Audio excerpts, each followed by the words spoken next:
Good afternoon, colleagues, and thank you, Chair, for those kind words of introduction. I'm grateful for this opportunity to speak to you about the subject, and the previous speakers have made my life much easier. You will see that the topic for discussion is framed as a question, so I suspect but cannot confirm that the purpose of this talk is not to really educate you, but to force a vigorous index of the issue. And what we're going to be talking about today is material transfer agreements, data sharing agreements. Do they work? And mine is the perspective of a clinical researcher. So the current speakers have given perspectives. First, Dr. Mwaka gave a perspective from the legal or the regulatory framework as is captured in the National Council guidelines. We had from a representative of the REC, the things that we look out for. I think my talk is framed from a perspective of a researcher who I believe Dr. Mwaka is not a glorified sample collector only, but actually has an interest in non-political science. And so to inform this short discussion, I will define some key terms which already have been beaten to death, and so I will not tarry on that slide. And then I will highlight some contextual things around MTAs for clinical research, because I think there's a lot of material around MTAs that is important to focus the discussion through the lens of discussing issues. I think it's also important to examine the rationale for MTAs. Why do we need them in the first place? And if we marry that with the context, I think it will then be a ground for me to share some experiences based on my work at the Institute, some of the published literature in this area, and make some conclusions, and hopefully by then we'll be able to relate the issue whether this goes well. So the question is, do they work? Despite everything. So the definitions have been made. I think what I want to highlight is that MTAs are viewed as legal instruments, so that's an important one. As you will see, there are instances where legal suits have arisen. So I think in our mind we should walk away, especially those of us who are clinical researchers, that this is a legal document. The previous speakers have defined materials already. I just want to point out that this discussion is not limited to human materials. Recognizing that the remit of the National Council is broader than human health, so it covers all sorts of biological materials and the definition of the data. So,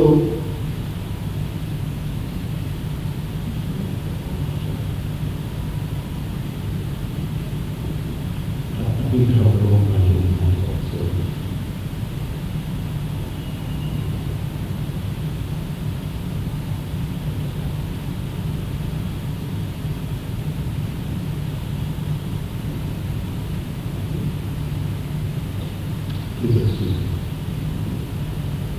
I think it's also important to point out that broadly, it's important to see that there are three broad categories of material transfer agreements. In this diagram, I indicate that in the first instances, there might be material transfer agreements between academic institutions. So if I want to send samples to my colleague in Harvard in the US, that's academic to academic MTA. I think it's also important for the audience to know that sometimes you have MTA between academic institutions and the industry, which is the second type that I highlight in this slide. And then sometimes industry players might want to exchange materials, and this is the third instance. I think a lot of our discussion today has been focused on the first type, which, if you look at the literature and the documentation, seems to be the least complex. And I think the other two types are quite complex because they're issues of ownership, intellectual property, and the promise of commercialization. So that is not to say that MTAs within academic institutions have no commercial bearing, but it's more so in the latter two. So a lot of what we'll be discussing will be in that first year, but I think it's important for us to know that there are other dimensions for So when we talk about MTAs, at least from a clinical research, from a research perspective like myself, we're talking about exchanging material with an entity that is outside the legal jurisdiction of Uganda, so a foreign entity. And in this slide, I basically draw a context for us to appreciate why this situation comes about. And at the bottom there, the foundational issue really is inadequate or limited institutional capacity. So if we have a super institution, there will be no need to have transfers. But usually we don't have, at least in my experience, many times when we ship samples, there is a specific capacity that we don't have in-house. And this might take the shape of a quality assurance function or market reference, what we're doing with another entity that is already certified, or we want to develop a specific asset so that we can then generate new data, or the institute where we want to sell this material have a specific interest and approach us. And of course, sometimes it's commercialization, acknowledging that many northern partners, in terms of systems for commercialization, are more advanced, and therefore, by shipping these samples, there is an intention to look at. So I think this context would inform the question of whether MTAs work. But specifically to drill down, why, so if you look at the literature around MTAs in the early 20s, 30s, 40s, researchers used to exchange materials very easily. I suspect that some of these will be transferred in court profits or backpacks.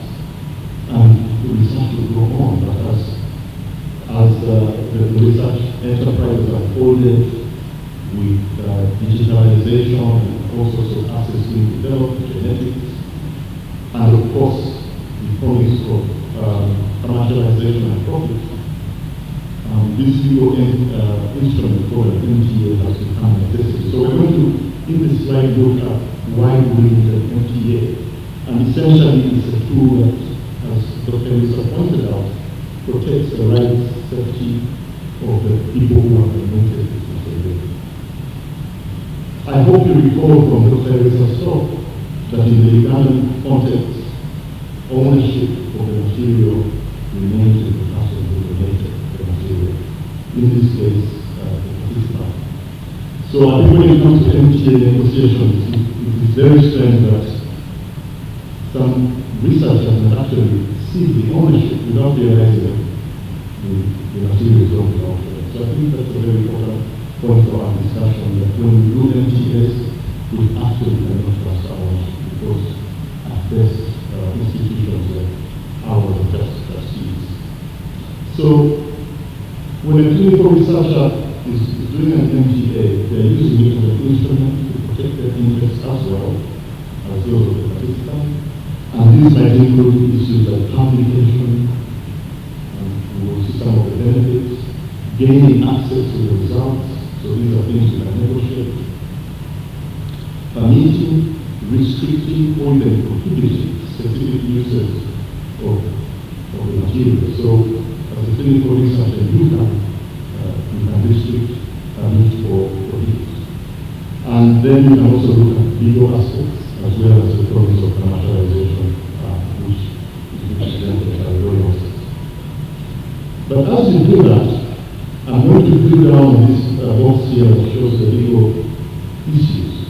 So what are some of the specific risks that the language and the contents that were listed will cover?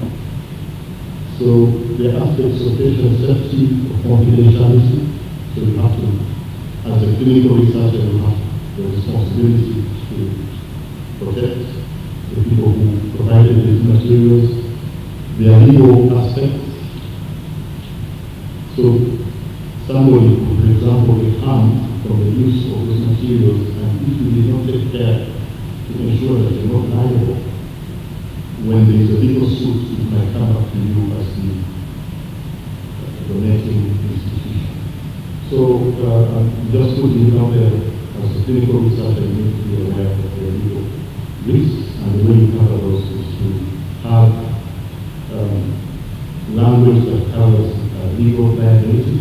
many of us are not trained to do this, and that's why it's important to involve people from the legal side, in this case, a legal officer for your organization.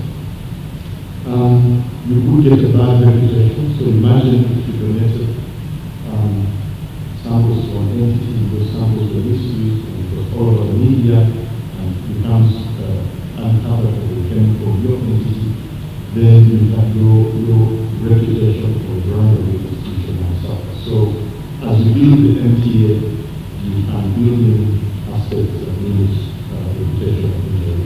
And finally, intellectual property, which when you look at some of the published literature around MTAs, is not as simple as many of us think.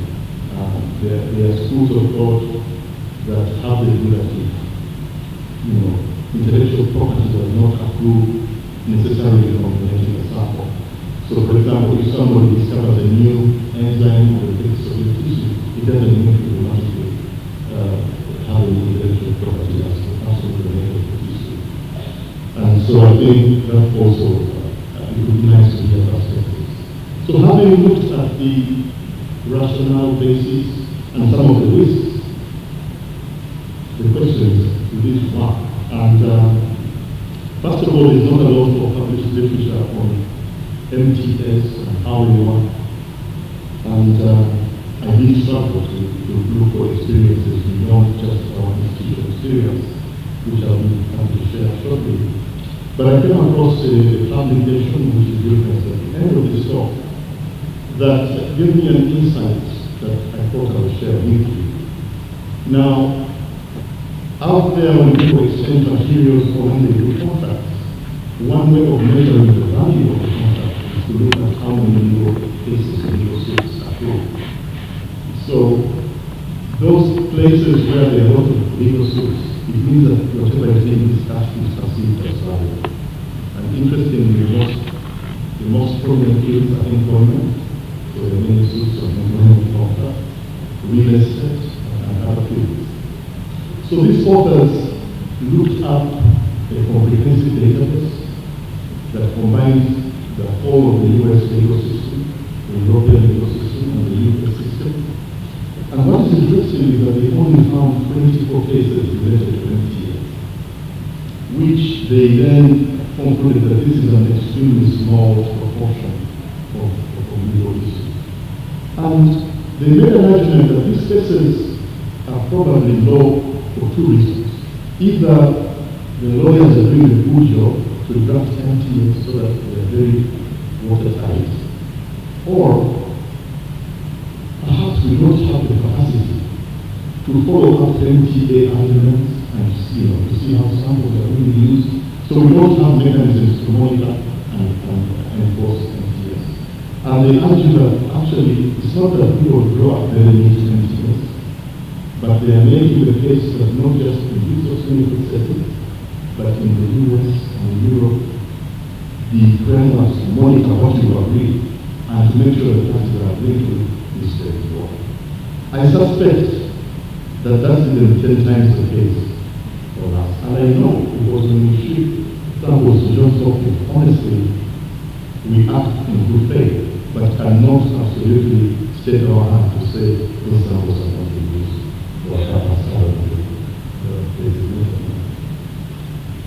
So in my experience, what have been some of the benefits? So when we talk about working, in my mind as a researcher, I ask, when we transfer materials, do we see anything going out?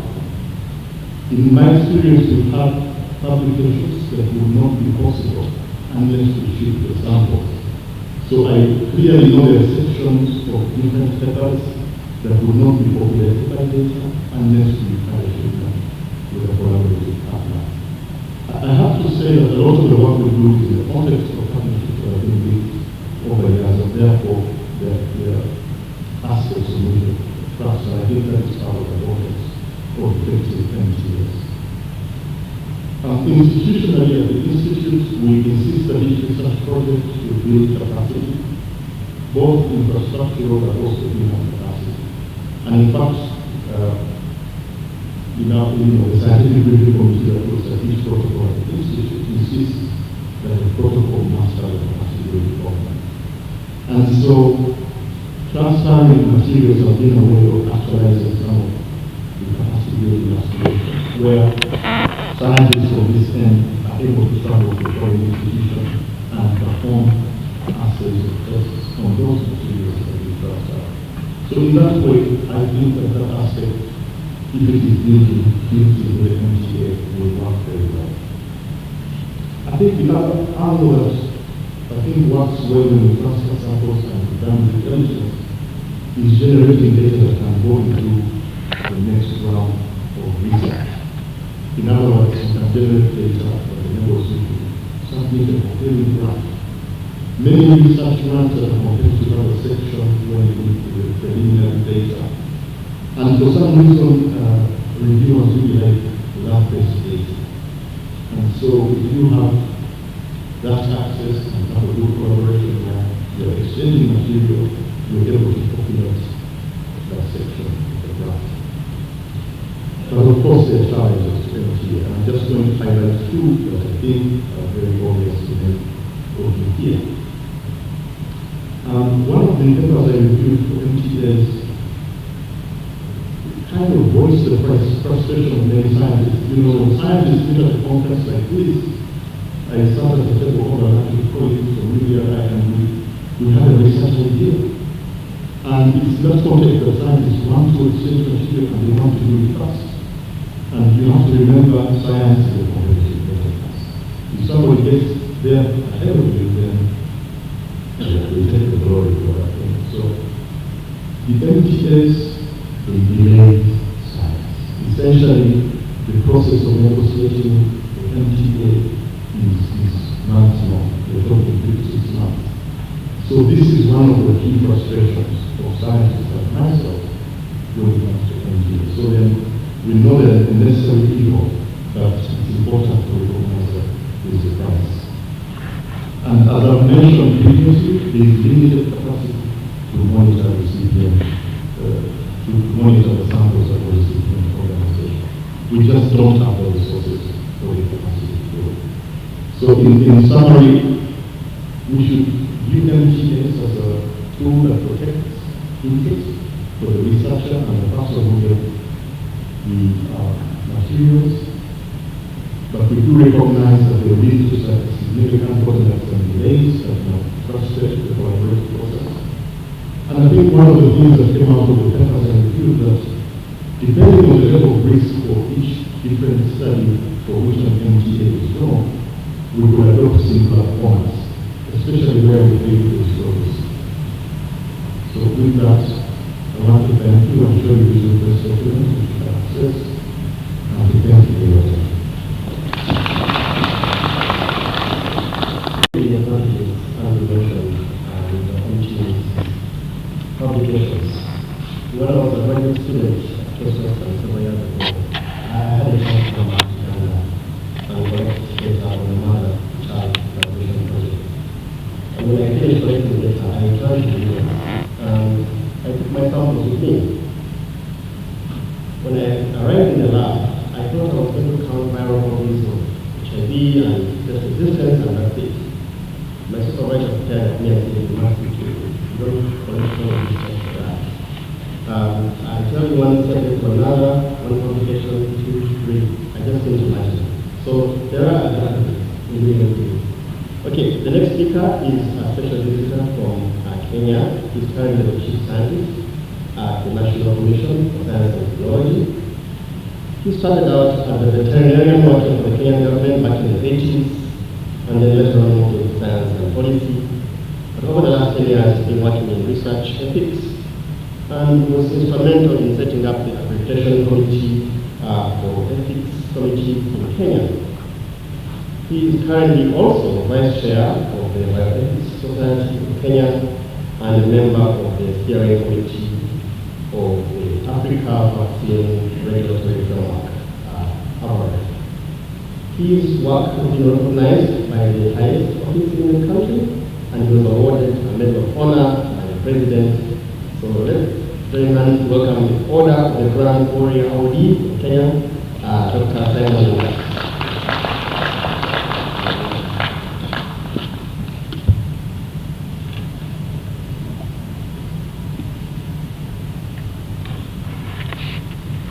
very much, Mr. Chairman, for that introduction.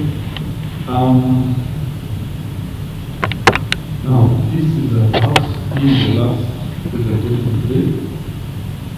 You can see that it is really something to think about. We are here talking about what's going to come rather than what's already happening. So, welcome, ladies and gentlemen. As has been said, I come from Kenya, where I work with the Commission for Science, Technology and Innovation, which is the body equivalent to the Uganda National Council for Science and Technology. And I work closely with Julius, Dr. Julius, who works with UNCSC. We do quite a number of things together. Now that we live in Nairobi, he's getting closer, so we do quite a few things together. My presentation is, we decided to give it the title New Trends in Electronic Data Capture and Storage, Implications for Research in East Africa. Like I said, this is something to think about. It's really where we're going to wish to be in the future. I'm going to talk lightly about e-data processing, why we need, and then the e-data processing tools and practices. Then I will look at the ethical issues with big data, and then we will ponder on the key takeaways as I conclude.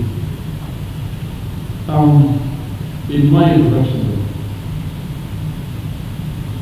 we have managed data manually for quite a long time, and for those who recall, the first time information became important, perhaps in the 15th century, when paper was invented and the printing press came to be, quite a number of important things for us human beings took place.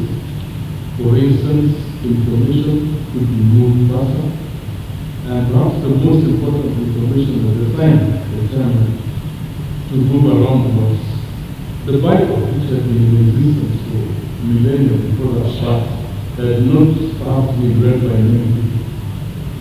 And we know that following that, there was a protestation.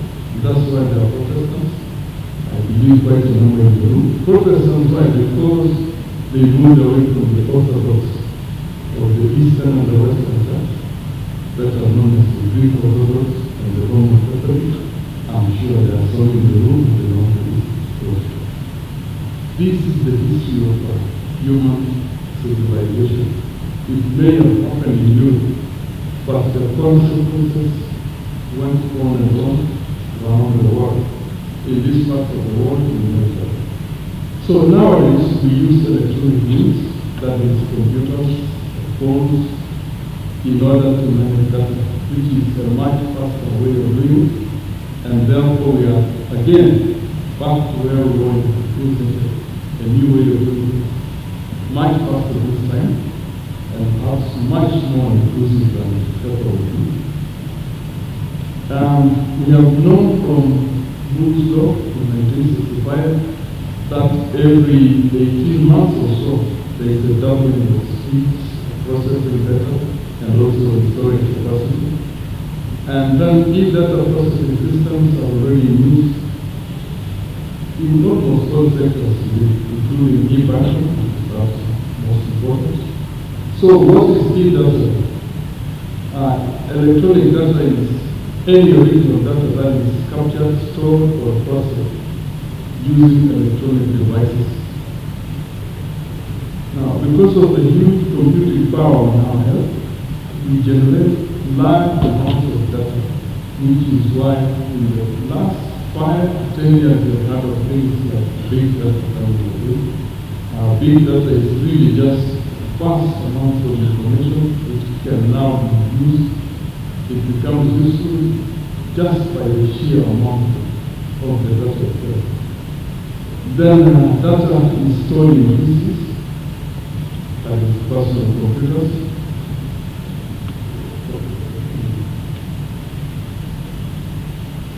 Now, we also store data in what we call cloud storage system.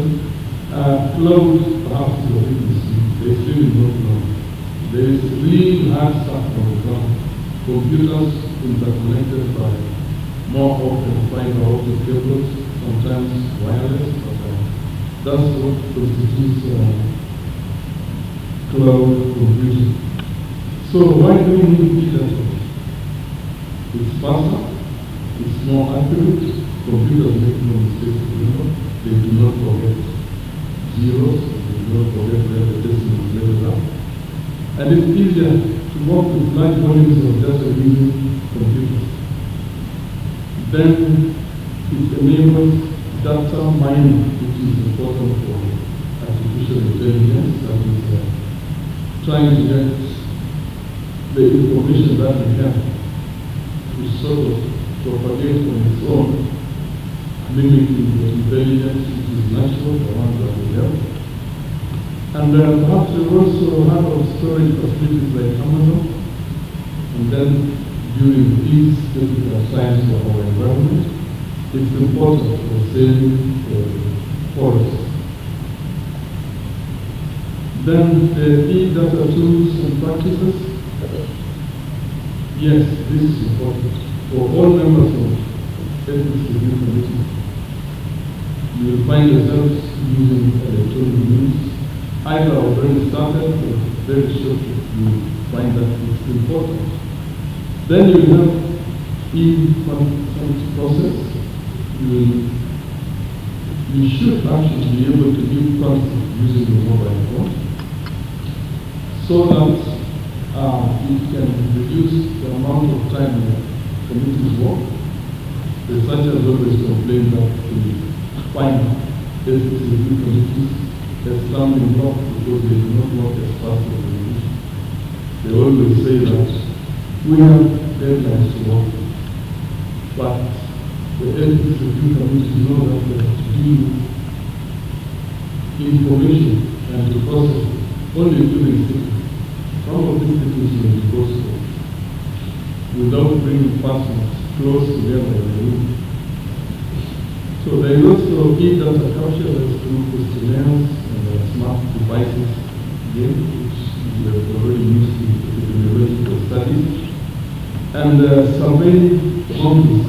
I'm sure everybody who has had an email address for the last 10 years has had to answer questions on this survey notice. There are quite a number of them. And healthcare systems, clinics and hospitals will inevitably have to use this. So what are the ethical issues that arise out of using this new means of information? Firstly, we find privacy is not good. Privacy may be lost and confidentiality breached through mistakes or data theft.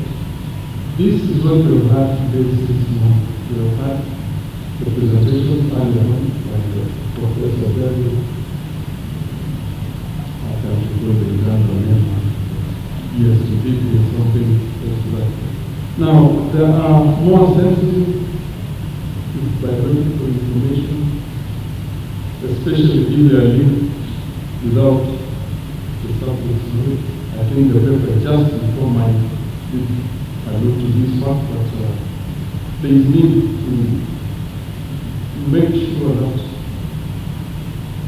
the participants, and we still call them subjects in my paper for specific reasons, get to be the owner of the data, whatever is taken from them. Now, it may be examples that we have, but in the case of my paper, we're talking about the information about you belong to you. You are the first subject, and you should never say you have it all the time. Then there is a lack of confidence or trust in the security of the e-data system that may make subjects withhold vital information. Nobody wants to give you information if they believe that you are going to use it. You are going to use it other than get access to it. This is an ethical issue that arises from the use of electronic data. Then, obviously, the issue of ownership and the use of data by third parties may be difficult to monitor and is often a source of conflict. These things still happen even in material transfer agreements, and they raise issues.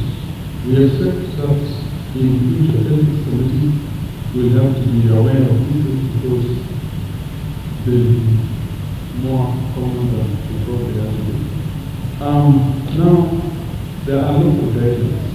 Because we are using this for Uganda and Kenya, I have here the local guidelines of the Republic of Uganda, which deal with electronic records.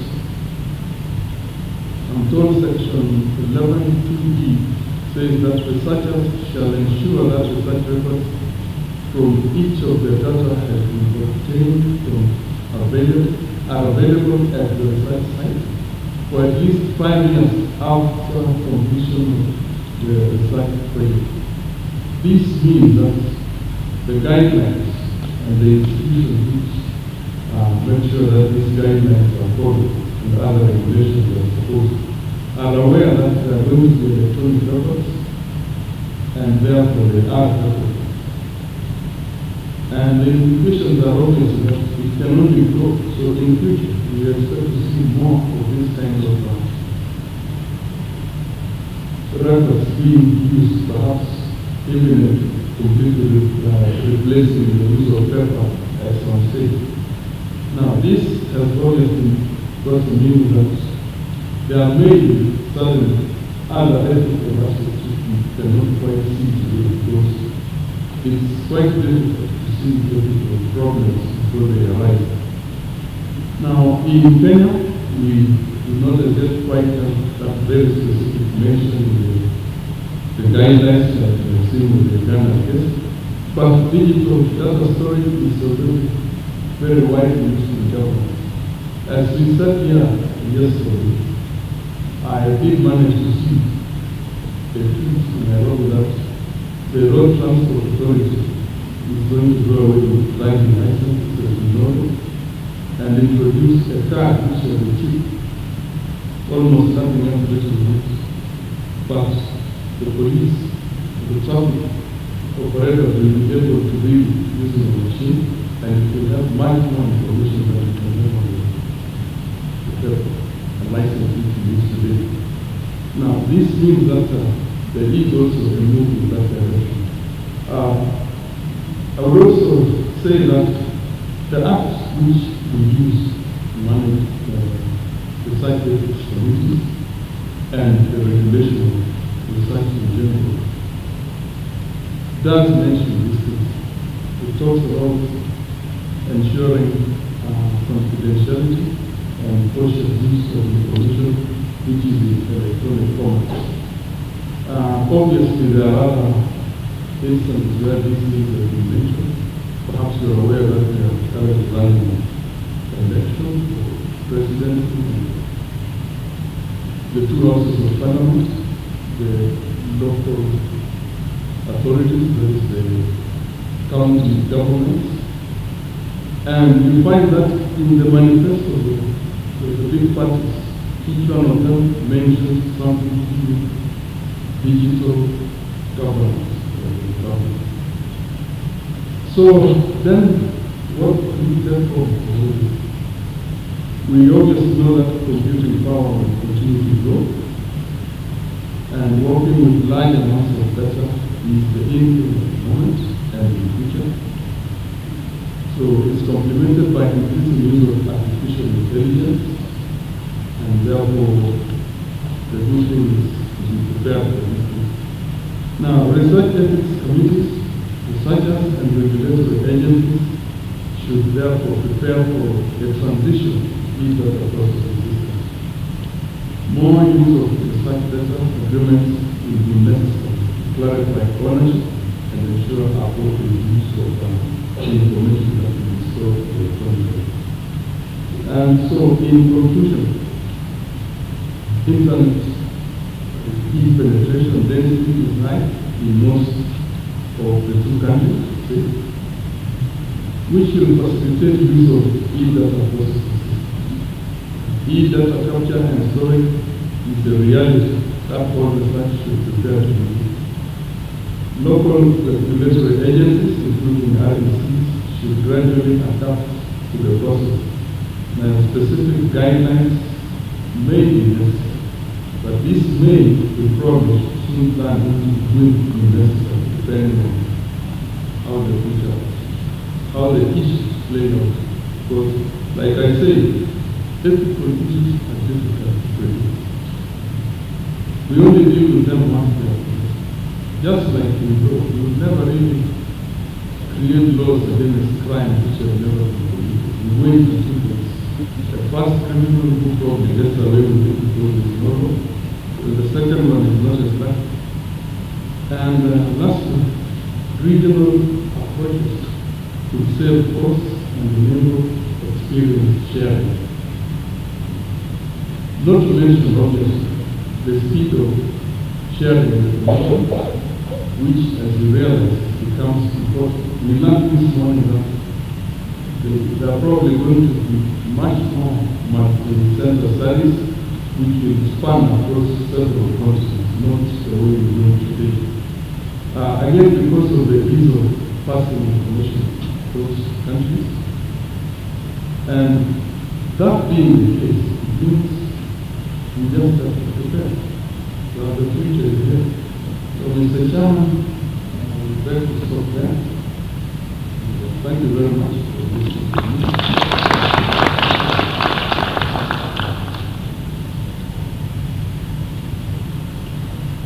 Thank you, Dr. The last part the future is here, and the future is here. I travel now to such a committee, and any of you who has been visited by your local such committee on monitoring the lips, it's not a pleasant thing, because they typically come with a checklist, and they ask questions, certain questions. Do you have this? Do you place your approval letter? So the committee that is that one got a very good awakening when one of the projects went to visit, without mentioning names, went through the checklist and we went through the informed consent. And we asked, okay, so show us your file that has informed consent documents. And we looked at that like, what question? So informed consent, of course you had a right.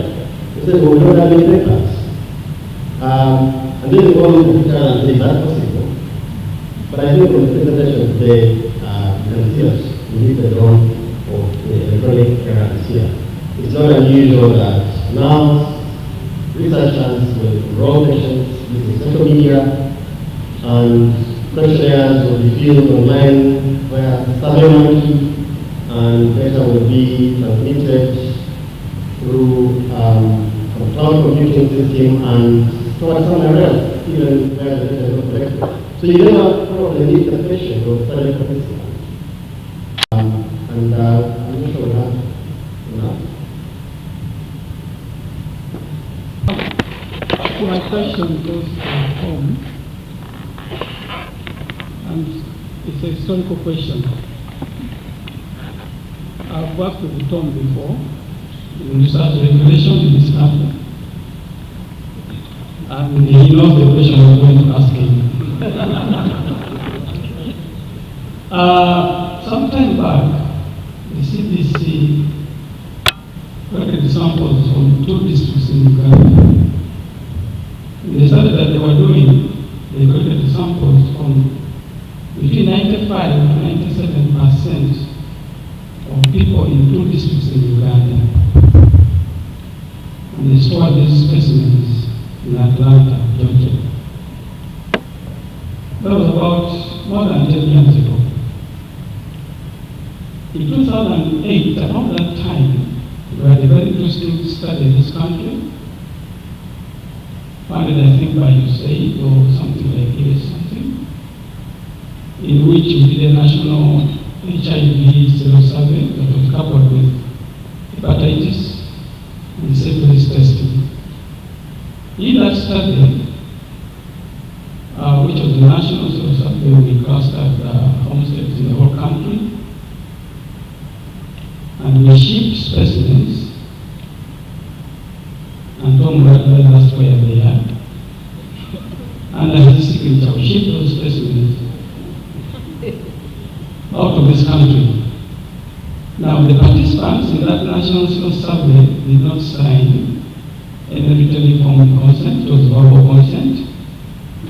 And there was no consent for storage of those specimens. I really want Tom to bring history to the present and tell us where we lie now.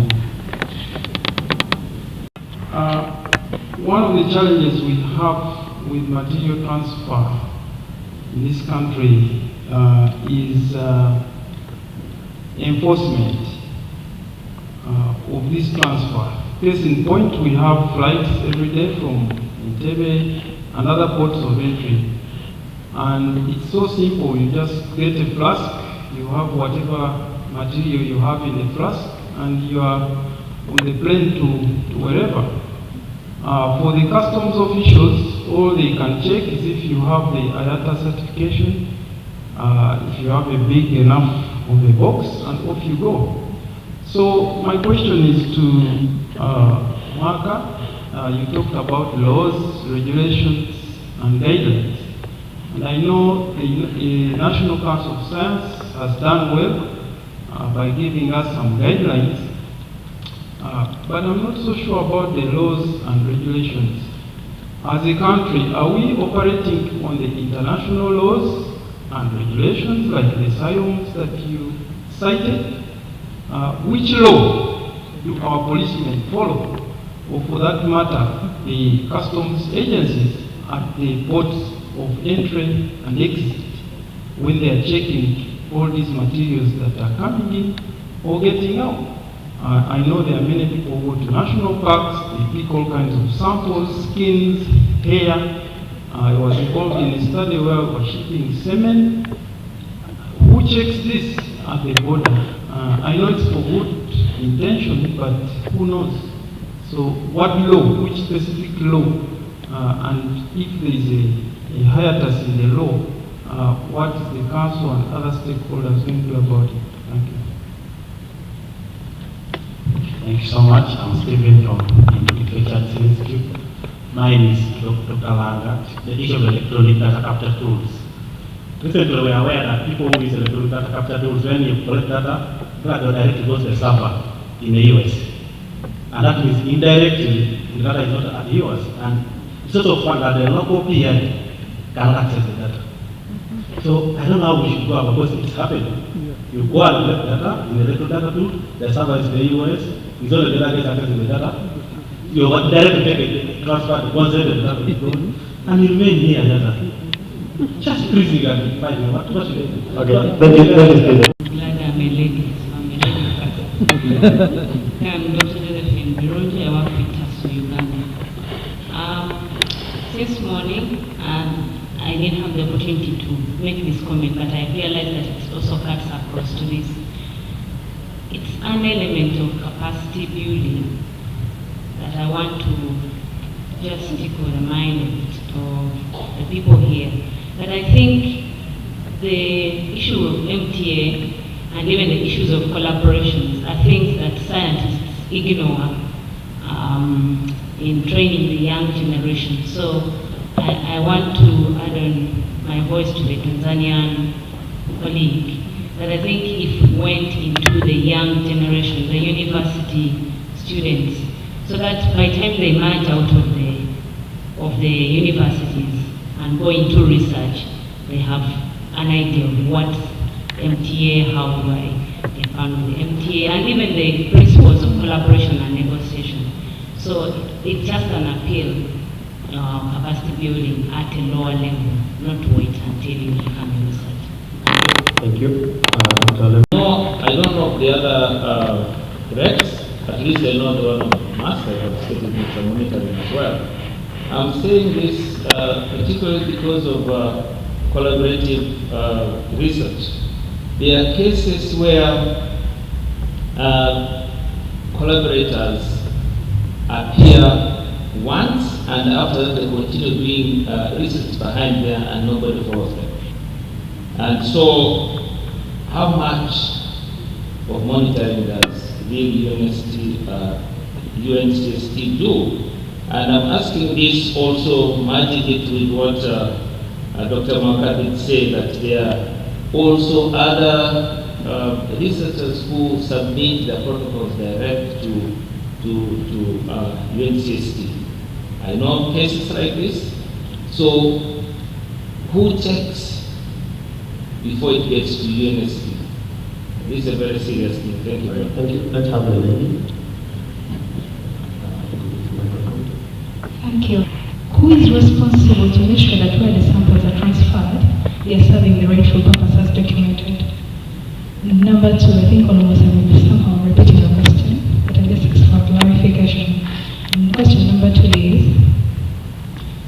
is the institutional reg accepted to, thinking of kind of a resolution to that, maybe having a person on the other side to be able to make sure that things are running the way they should be, and if at all not so, is that penalizable, or am shutting down my trust with the people I'm collaborating with?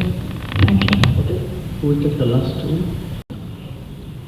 Is the informed consent fully informed if the donor of materials is not aware of what is in the FTA? 2. Why should inadequate facilities be the justification for transfer of materials year in, year out? For National Council, review of guidelines takes long. Why can't we have annual updates moving with the trends? Thank you very much. Thank you for dropping the third one. James Kiguru, Community Representative, Mbale Hospital. Dr. Maka talked about different laws about ownership of data in different countries.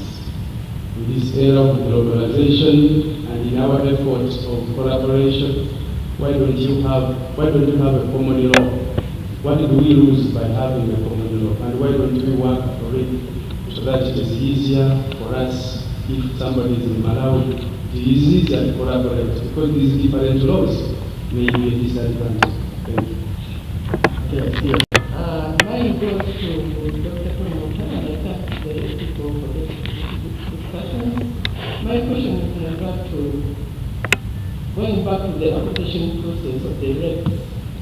Sometimes we go back to the UNCS website and you probably find that the primary reg of record for your protocol is no longer on the list.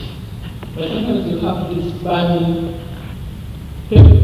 proposal to work on the samples. Is it okay if I make another RB if the parent RB of record is no longer present at the time? Question. Okay, so my legal background is suspect, but as far as I'm concerned, there is no specific legislation in Uganda that governs sample handling. And I believe this is a lacuna in our laws. However, there is this biotechnology and biosafety bill that has several occasions related to our court, but I don't know. My only plea to National Council now that we have a Ministry for Innovation is that let them, in that biotechnology bill, they should include something about biobanking. Because if we had a policy on biobanking, guidelines for biobanking, accreditation systems, because with this bill would handle issues concerning with how do we handle data, how do we handle samples. That's why you find that people might even be taking out these samples in briefcases because there is a weakness in the law. I might be wrong, but if at all there is anybody who has any information to the contrary, please, you can enlighten us. Because once these samples leave, you cannot sway. We assume that as researchers, we have several virtues: integrity, transparency, honesty. But the problem is, many researchers lack all that. I mean, many researchers lack at least one of those. So we assume as research ethics committees that, researchers are going to behave responsibly. That's why we usually insist on, trainings in responsible conduct of research ethics. Even many brands, they insist on that. But the problem is we abuse the trust. So when samples leave our borders, it's very difficult to track them.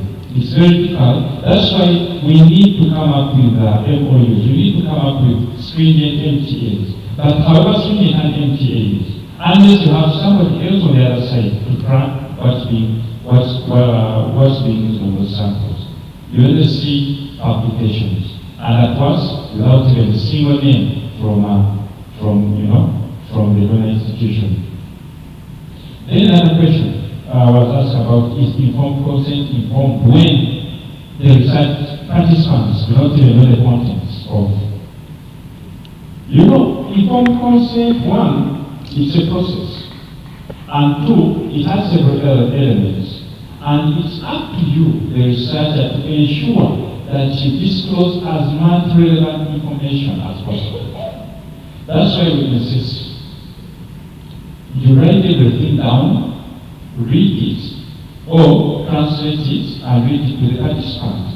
Give them time to assimilate, give them time to understand, give them time to ask. The problem, some researchers have hidden agendas. Somebody at a protocol review submits an informed consent form. We give you comments, change this, include this and that. Then when it comes to submitting an informed consent form for approval, you find that when you read through the second time, something has been omitted. Interpret. Several of us, because I'm also scientists and researchers, several of us lack interpreting. So I believe it's the prerogative of the researcher to ensure that the informed consent is informed. We need to give information. If you don't give information, then something is wrong. Another person asked, why don't we have a common law? Now, you find that different countries have different laws, different countries have different regulations. Then you find that the definition of human participant research in Uganda differs a bit from the definition of human subjects, or the Americans call them subjects, human subject research in the US. For example, if you have samples that are anonymized or de-identified in the US, for as long as you're going through those samples without linking them to the original donors or their identifiers, then that's not considered human participant research. Actually, it's even exempted from further research ethics review. Whereas here, we insist anything that comes out of the human body, be it isolates, have to pass through. We consider as human participant research. After we have problems. Somebody has an IRB exemption from the US. Comes to Uganda, expects IRB exemption. Unless we harmonize our research regulatory guidelines, I don't think there is a time for common law. Thanks very much. Thank you, Professor. Dr. Nakwaga, I have unfortunately every answer to your question. Do I know where the samples are? No, I don't know. However, Elisa has actually submitted what I was going to say. There are differences between Uganda and USA when it comes to very different specimens. The history that Nakwaga mentioned about samples that were shipped earlier, those early days, especially the US, this resulted in concerns being raised by National Council, especially to Uganda Virus Research Institute, that if at all it had been a competition, virus had the award of shipping more samples outside of our boundaries. This led to restrictions on what is allowed out and what is not allowed out. That's why it's National Council is the clearance exchange of biospecifics. It's not any LB in the country, but the National Council. We've had discussions, especially when Julius actually was still with us, about this. We don't know how those samples are being used, but for now, if there's any sample that is being shipped to the US, we need to make sure that it is shipped with a clear objective and the recipient is actually has the capacity, have the capacity to do what you don't have. And in case of any future studies concerning those samples, we need to know. That needs to be part of the debate. After at virus, I remember one of the presentations here, I think it was once saying that when it comes to data sharing agreements, countries in the region each has its own maybe procedure. At the institute, if at all you submit a protocol and there's collaboration, we expect a paragraph on data sharing, clearly stated. We have actually even more interesting stories when it comes to who owns the data between Uganda and Atlanta, which I think you also know because you are still with us. But one suggestion that has come up, I don't know what my colleagues are in agreement. You know very well that these days when it comes to publication, you need to assure the journal that this study was reviewed and approved. Now, we are of the view that when it comes to the study that stems out of stored samples, which are sourced from the country outside of where the first author is, okay? We expect the journal to request for an approval for that study from the ANREC of where the samples were sourced. This is still being discussed and some of the suggestions to the National Council. Could it be enforced? We don't know. When it comes to accreditation, imagine an approval was given on the study, samples have been stored, and you come up with an idea to initiate the study using stored samples. You check the website, National Council, and that IRB, which is the IRB of record for the original study, maybe was dissolved, maybe it's no longer in existence, maybe it has not passed the accreditation test. That should not stop you from pursuing your plans. What we usually do is we advise for you to raise that issue up with the National Council. There is the issue of transfer of oversight. Even if the study was closed and you have to come up with a new protocol, still, once you approach National Council, they will approach which can take on the review process of that study. It shouldn't stop you from proceeding with the plans. Thankfully, my questions are not as general as response. And I think there is a now question, which was who is responsible for monitoring samples once they are approved. So I think the guidelines do not explicitly spell themselves on the party that is responsible. My interpretation is that since the guidelines insist that the donor institution is a custodian trustee, from that I would imagine that the donor institution is responsible for the monitoring. From experience, such institutions don't have the capacity. And so, as Elisa pointed out, we fall back on the trust that is there between the researchers and the institutions. I think this is going to be an area of further thought and development. Thank you. Thank you very much. I'd like to keep mine was only one person, but my response is going to be what we have colleagues studies today. I have been asked about electronic data capture tools which send that are directed to a server in another country. Somebody else goes to be. Obviously, this, I say, the presentation, there are quite a few issues which you never had to deal with before. I propose that we deal with this, one, through the memorandum of understanding, at the stage when we are preparing ourselves, collaborate on the study, that issues should be addressed. I believe this should also include the others to do with shipping materials or just sinking of materials, making sure they are out. Then the second thing we need to do is obviously collaboration agreements. Either as bilateral agreements, there is no reason why this is not part of our initial diplomacy between countries. You do not do research with countries which are advanced, which have no cooperation agreements. The umbrella was which are usually managed by the use in the foreign affairs.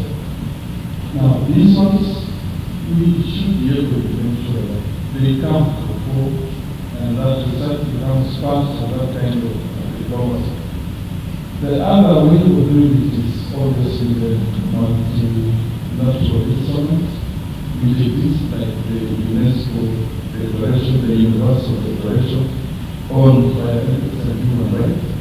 These documents have been signed by the majority of the countries today, and it gives us an opportunity to begin thinking about collaboration in research, exchange of data, electronic data, exchange of samples, and generally, even because the world treats with this kind of information systems that we have today, we were able to use that. We do with the world that there's no reason why this should not come to meetings, visitors, and appropriate protocols to develop which then countries to sign, and it will make things a lot easier going to the future.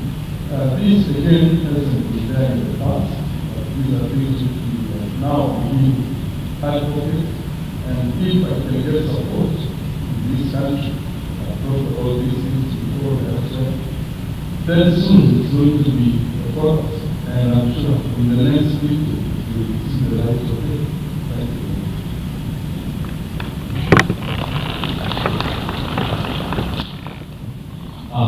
Just want to add something on the one line of country.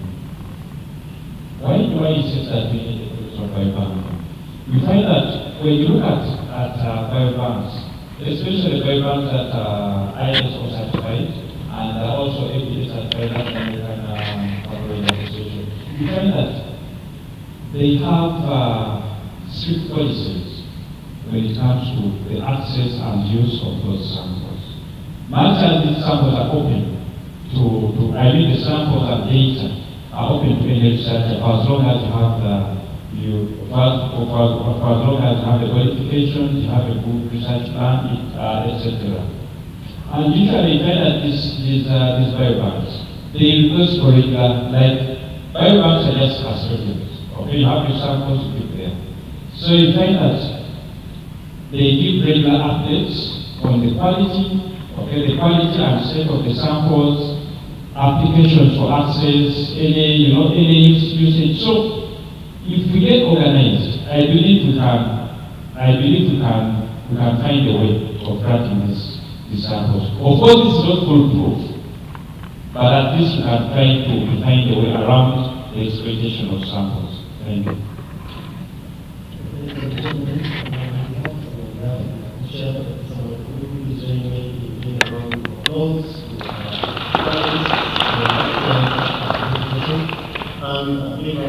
Close for you for attention. There's something close between you and the developer. So you are trying to see more.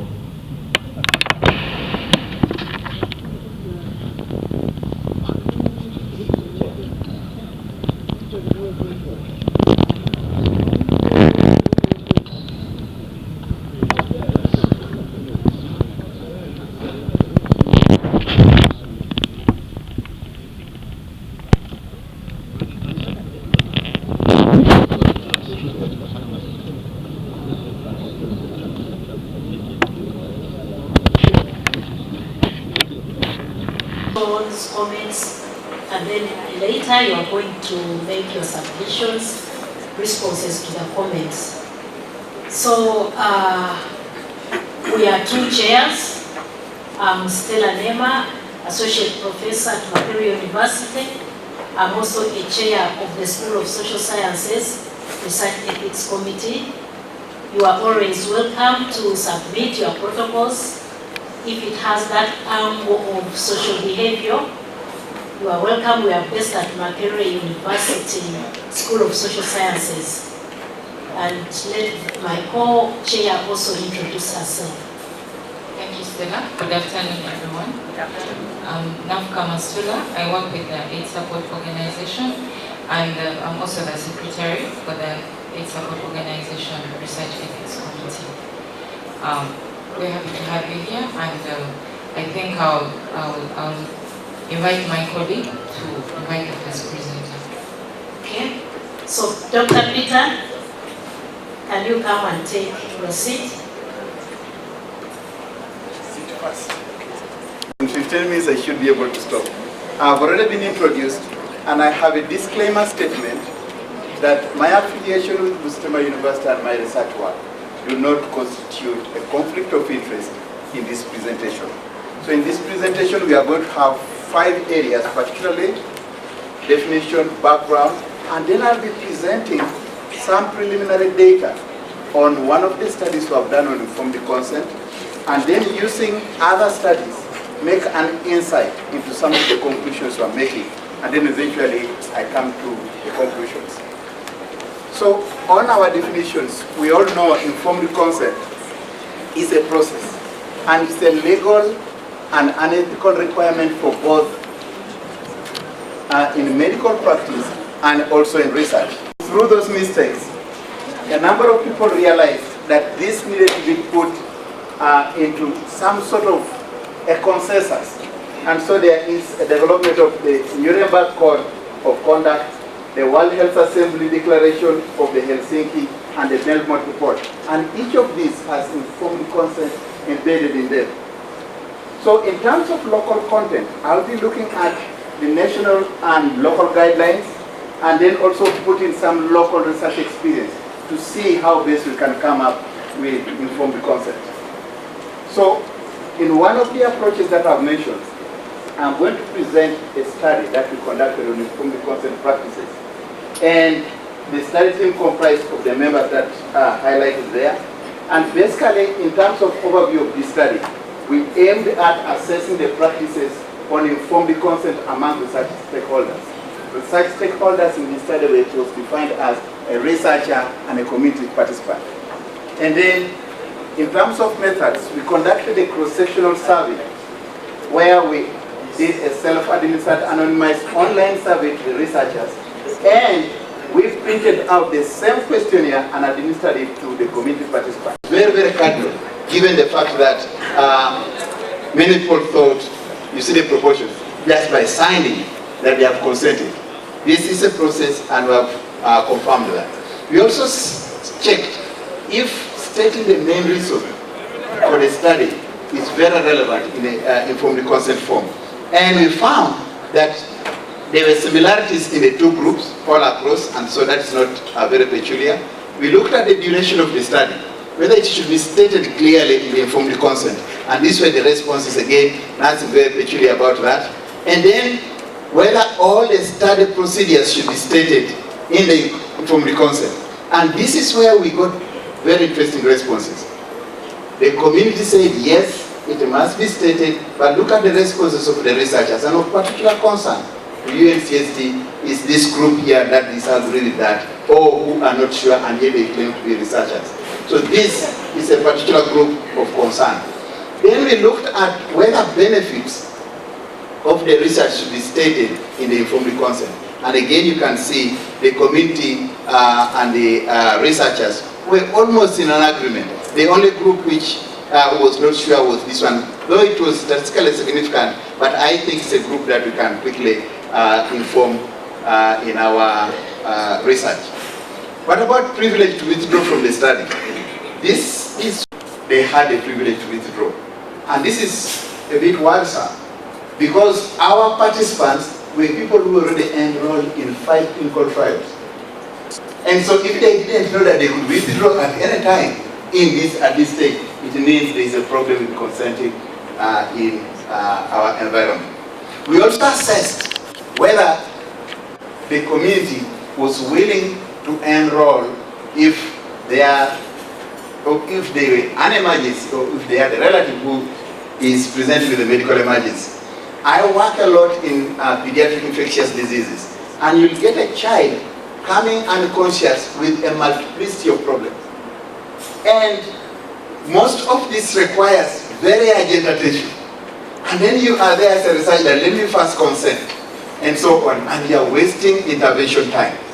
And so we had to search from among the researchers and also research among the community to see if they would want an emergency recruited in any research. And these were the responses.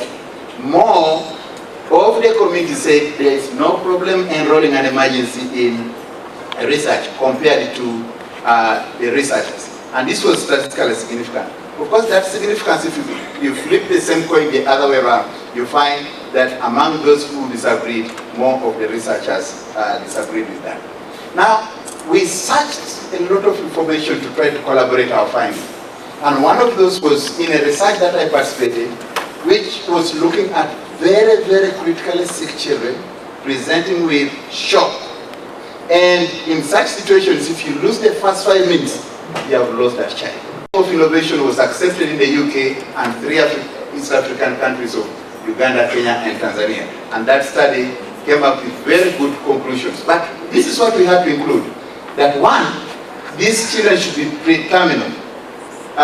Then the other one, they should have a very life-threatening condition requiring active resuscitation, for which you are not going to say, you first consent before you get your medical attention. And then in situations where a parent is not able to comprehend what informed consent is all about.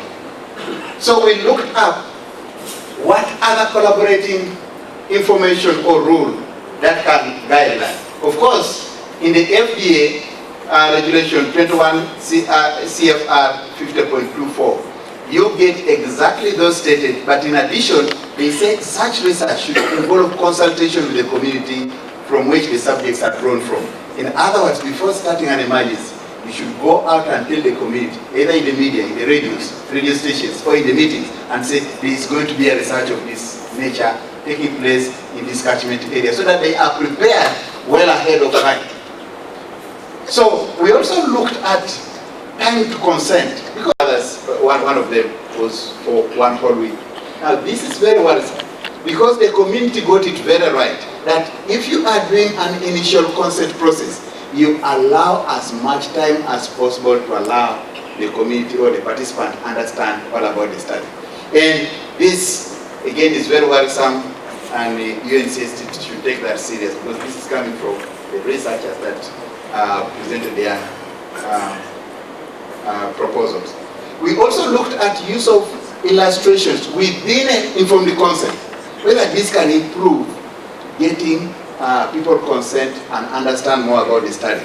And look at the proportions. Whereas there is an agreement all across between the researchers and the community, but in terms of proportion, more of the community had actually preferred illustrations within informed consent. Centered them using the conventional consent method. And then in the other, we translated the same information and put them into a flip chart. And the flip chart had photos like this. And this is what the conclusion of that study is, that among the mothers who entered into this study from antenatal, more of them preferred the consent with pictures. And so we quickly looked at additional information to see in that aspect. So what about foreseeable risks? That one was not a very big problem. So in conclusion, whatever I have presented here has shown that there are indeed differences in socio-demographic features and perceptions of key elements of informed consent between the researcher and the community that may affect the local content of informed consent. We therefore recommend engagement between the community and the researchers through consultations. I would like to acknowledge the various associations that I work with. Thank you very much. Thank you so much, Robert. Professor Moses Jolova is a Dean, School of Biomedical Sciences. He has done quite a lot of studies, over 180 publications if you Google him, quite a number of publications.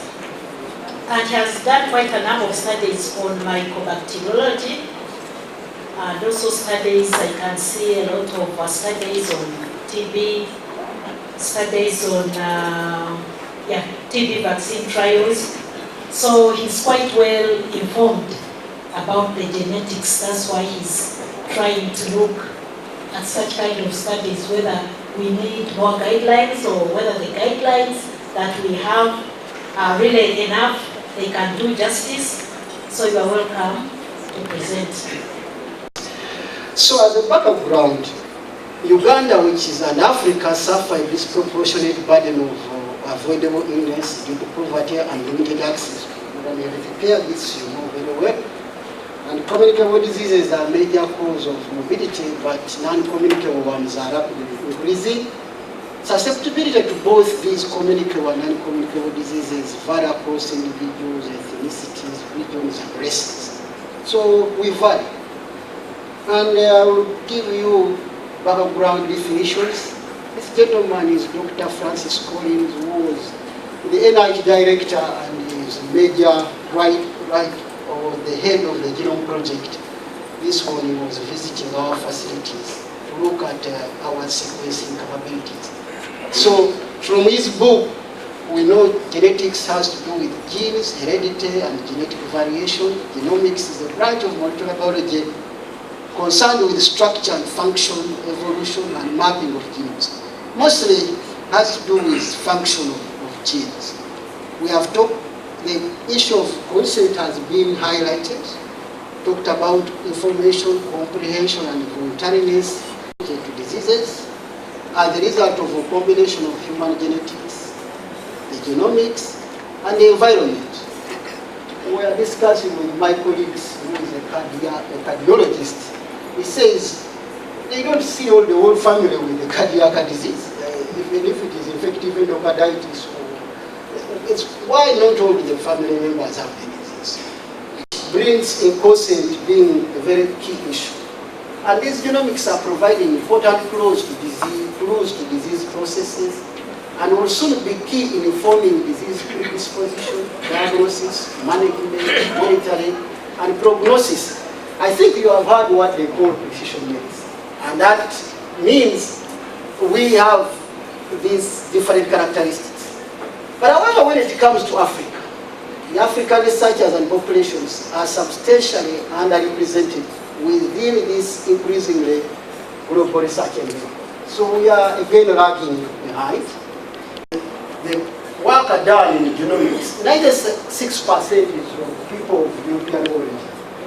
Africa here, non-European, which is also groups Africa, we represent only about 4%. Yet when it comes to disease, you can see. So how do we study the variety of factors affecting the health of individuals, particularly in Sub-Saharan Africa? So in other words, it is important that we do that. And again, I've talked to you about the Book of Life in the genome by the NIH director. And DNA is the material for inheritance. The genome refers to the entire set of the organism's genetic makeup. And the human genome was completed in 2007 with about 3 billion nucleotide bases. The NIH and Wellcome Trust have committed resources for Africans to increase the study of how genomics impact health among African populations. This is under the framework of human heredity and health, the 3 H's, which forms the H3 Africa Consortium, which is trying to make us catch up with genetics. Coming to concept for genetics and genomic studies, are there some issues? Can we balance? I think you have heard about community engagement, trying to balance between right and wrong. And again, it has been emphasized that research should involve the process, like my friend has said, hold informed consent for every individual and community invited to participate in a research project to have informed consent. That means potential participants have received enough information, they are informed, and make a thoughtful and voluntary decision about whether or not to join a study. This means given consent. But when it comes to genetics and genomics, the stories or our samples or data being used once at the beginning of a research experiment. Usually that's what we do. If additional analysis or experiments are needed, the donor is not contacted.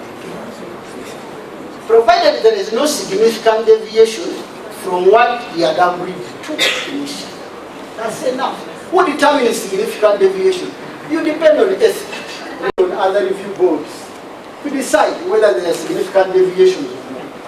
And potential research participants may have received only basic education, my friend illustrated it, might be rural, have limited access to care.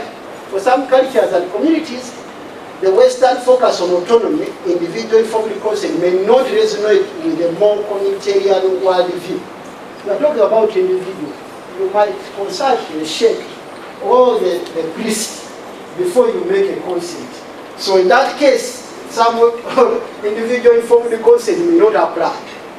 And FAPA or other types of recorded consent acceptability remains a topic of academic debate. I think he talked about charts and what. Wider community engagement effort to meaningfully engage with prospective research participants and their community to identify and discuss the aspects of research is necessary. Engaging with the community, as we have heard, is key. The next presenter, the topic is consenting for future studies on human materials, lessons from Uganda's guidelines. So the next presentation is by Dr. Pauline Yachika, who is an associate professor for internal medicine at Makerere College of Health Science. She received a doctorate in degree of clinical pharmacology from Trinity College and has published several articles in peer-reviewed journals. She heads the infectious diseases unit at the Department of Medicine. Pauline's major research area is field of pharmacokinetics and drug interactions of antiretroviral, antimalarial, and antituberculosis drugs. Pauline has made significant contributions through various commitments. She's a director of Research Directorate and heads the Scientific Review Committee at the Department of Medicine, is a member of Accreditation Committee of the Research Ethics Committees in Uganda, and she's a commissioner of the East African Health Research Commission, where she contributes to research for better health in East African region. So ladies and gentlemen, allow me. The two previous speakers have made my work very, very simple, because most of what I'm going to say, they have already hinted on it or said it. But I'm going to focus on consenting for future studies on human materials, and more especially on lessons from Uganda's guidelines. So the objective of my talk is to understand the process of consenting participants for future studies on human materials, with the focus on lessons from Uganda's guidelines. This slide is a reminder of what research involving human participants is.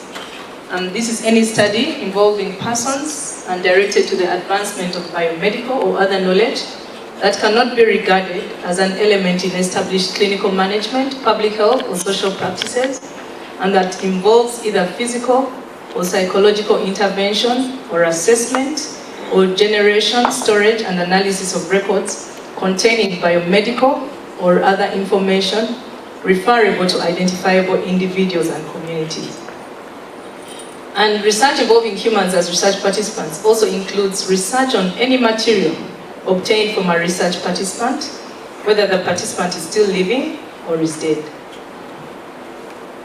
Research involving human participants is subjected to oversight. And currently, the best practice mechanism for human subject protection for research is the Research Ethics Committee. So in Uganda, research has been conducted for many years in Uganda and Africa. And biological samples have been collected, and some have been transferred to other countries for storage and for other purposes in research. We know this has happened for so many years, even before some of us were born. And currently many institutions, some of which are not formal biobanks, are storing these samples. A number of local and national biobanks are also emerging. For example, the H3 Africa that the previous speaker talked about very well, and also that they talked about at the plenary session this morning. And these must ensure that materials and data are made available in a manner consistent with national legislation and ethical standards. The picture over there is very small, but it gives you an idea of what some of these very large biobanks look like. So the need to adequately obtain informed consent prior to research involving human participants is a fundamental ethical principle. And storage of samples for future testing raises practical ethical issues regarding informed consent and confidentiality. The previous speaker has told us ably that some of these issues may remain academic because they're very difficult to deal with and very difficult to explain to some of the participants. However, the challenge is that potential secondary uses of these stored samples may not be known at the time you're drawing consent from these participants. Thus, participants must be recontacted to obtain consent in some of the situations. However, this raises a challenge because you may not be able to contact all the participants, and therefore the numbers for future studies may be smaller than required. The previous speaker talked about the broad consent and dynamic consent, although I have named them different, broad consent and tiered consent, where broad consent occurs when a donor consents to the use of their biological samples for future unspecified research. This broad consent simplifies the consent process. However, if no similarities exist between the current studies and the future studies, the consent cannot in any way be informed consent. And is this contrary to the Declaration of Helsinki? We need to think about that.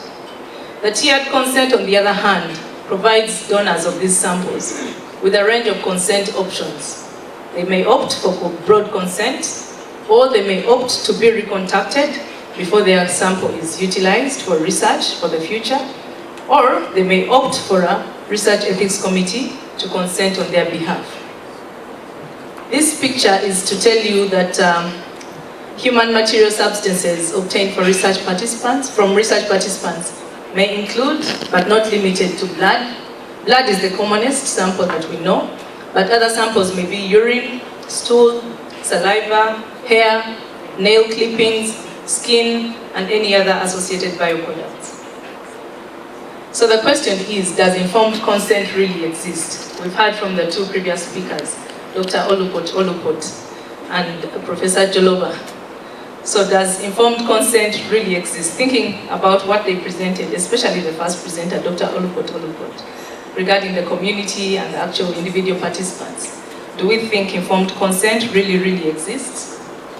So I went to look at the national guidelines, and I must say Uganda has very good guidelines on research involving human participants, and this particular session is supposed to focus on that. And I found that the guidelines say that any person who collects identifiable human materials shall ensure that appropriate informed consent has been obtained from the sample sources, including consent for future use for possible research purposes in the future. And collection of these samples should follow the acceptable standard procedures. The Ugandan guidelines also recommend use of a separate informed consent form for these samples to be stored for future use.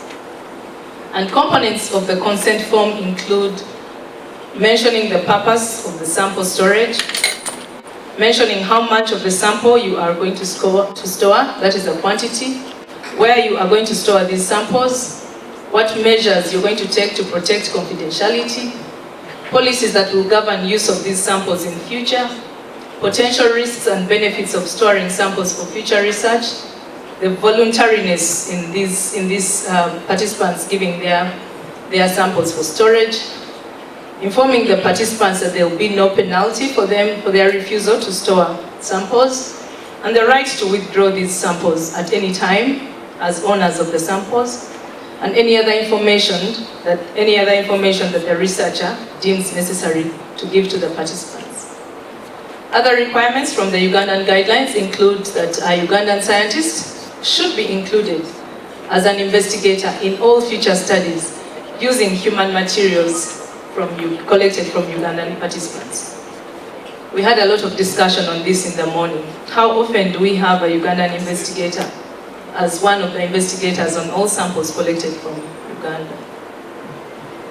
It also says that any future research study on stored samples is subject to review by the Research Ethics Committee, and where identifiable samples have been collected, for example, samples collected during routine surveillance studies, emergency studies, lab quality control, in cases of notifiable diseases without prior intention of conducting research. In these particular circumstances, the sources of the samples should be traced to provide consent if their samples are going to be used for any research purposes in the future. The guidelines also state that sample ownership belongs to the sample sources. Transfer, storage, future use of the samples taking into consideration the rights and welfare of research participants. So thinking about this, I asked myself, how often do our informed consent forms and information tell the participants that we're going to export their samples to other countries? We tell them that we're storing the samples for future use, but we may not tell them that the samples may be shipped to the USA or to UK or to Thailand, wherever we are taking them. If we told them that, how many of our participants would consent to their samples going wherever they go? So looking at the lessons from Uganda, I agree with the previous speakers, there is scanty data on this from Uganda. I found only one study during my PubMed search, literature search, that studied views on stored biological samples. And in this particular study, they indicated a high level of support for sample reused based on future research ethics approval. So participants in that study thought that if research ethics committees reviewed their proposals for future use of their samples, they would probably not have a problem with that. Since I found very few studies done in Uganda on this subject, I looked at studies done in Africa, and I still found very, very few studies, so there is scanty literature.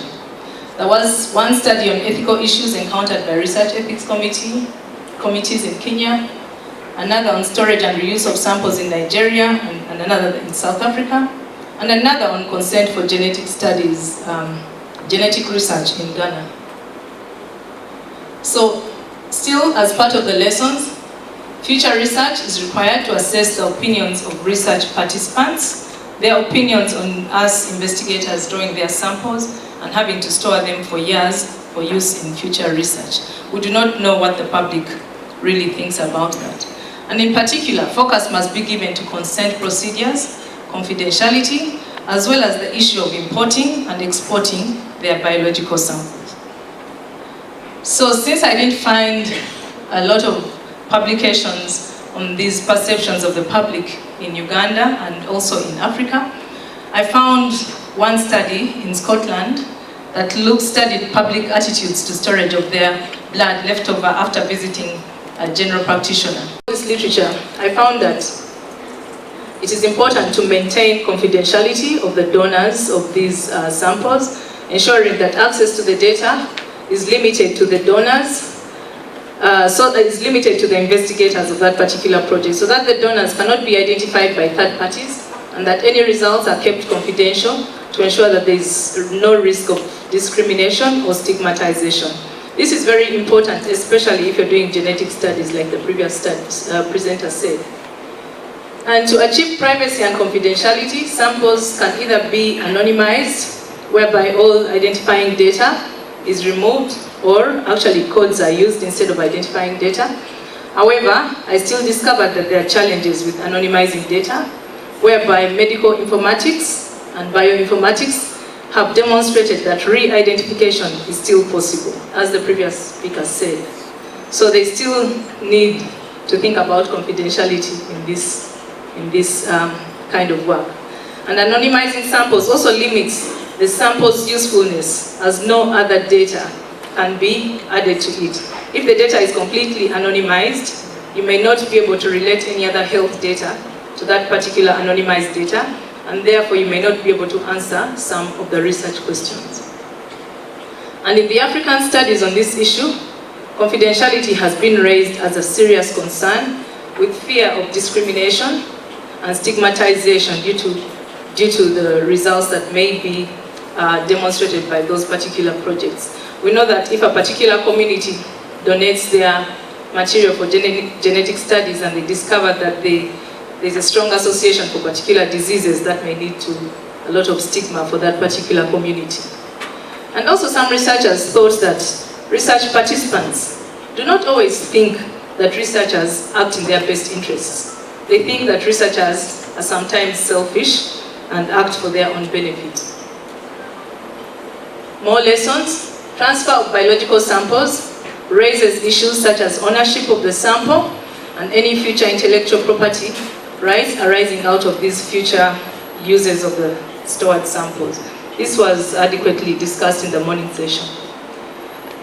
I also found that donors may object to exporting their samples. It's just that we don't actually tell them many times that we are exporting their samples. But if we had to tell them that we are going to export their samples, some of them would reject that.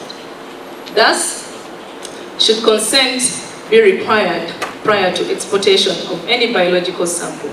Should we always tell participants that we are going to export their samples? Few studies have explored participant views on this exportation of samples. And in particular, one Ugandan study, participants expressed willingness to share their studies with investigators in US and UK, but that is only one study. So there's still a big gap, and I think we need to look into that in terms of research. So overall, Uganda put some limits on transferring of samples abroad to only situations where the country does not have the capacity to perform the necessary research. And in some circumstances, the transfer must be, in all circumstances actually, not only such. In such circumstances, the transfer should be approved by the Uganda National Council for Science and Technology. And a material transfer agreement must be signed by both parties before the transfer of samples is actually performed. There is lack of research into the attitudes of research participants, that is the public, towards the storage and secondary use of their biological samples. There is need to build capacity and increase awareness among both the researchers and the participants on this subject. And research on informed consent process and confidentiality of storage and exportation of samples is necessary. I also thought that introduction of a harmonious ethical and legal regime between countries will ensure ease of transfer of human samples and improve research collaboration.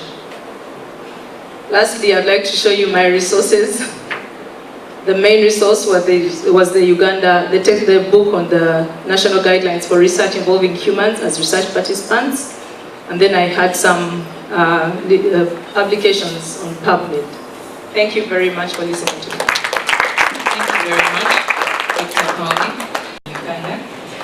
The presenter is Patricia Nahiria Ntege, who is a pediatrician with over 10 years experience that started from Kabale Regional Referral Hospital. She has worked on several research projects with several publications and presentations that have been made both at local and international scientific conferences. Particularly the ARO trial that demonstrated that abacavir was safe and acceptable and efficacious in HIV-infected children in Africa. As such, it was adopted by the World Health Organization as part of the first-line ART treatment combination in children. She has mentored, groomed, and supported many health workers along her vertical journey from Kabale Regional Referral. Becomes a knowledge management manager at Baylor, Uganda, where she supports development, monitoring and implementation of systems and procedures for managing research, programs and activities for purposes of cross-organizational and program learning in line with the institution's mission. She leads a team of 35 research study staff and is the principal investigator for the HIV prevention trials network protocol 084 at Baylor, Uganda.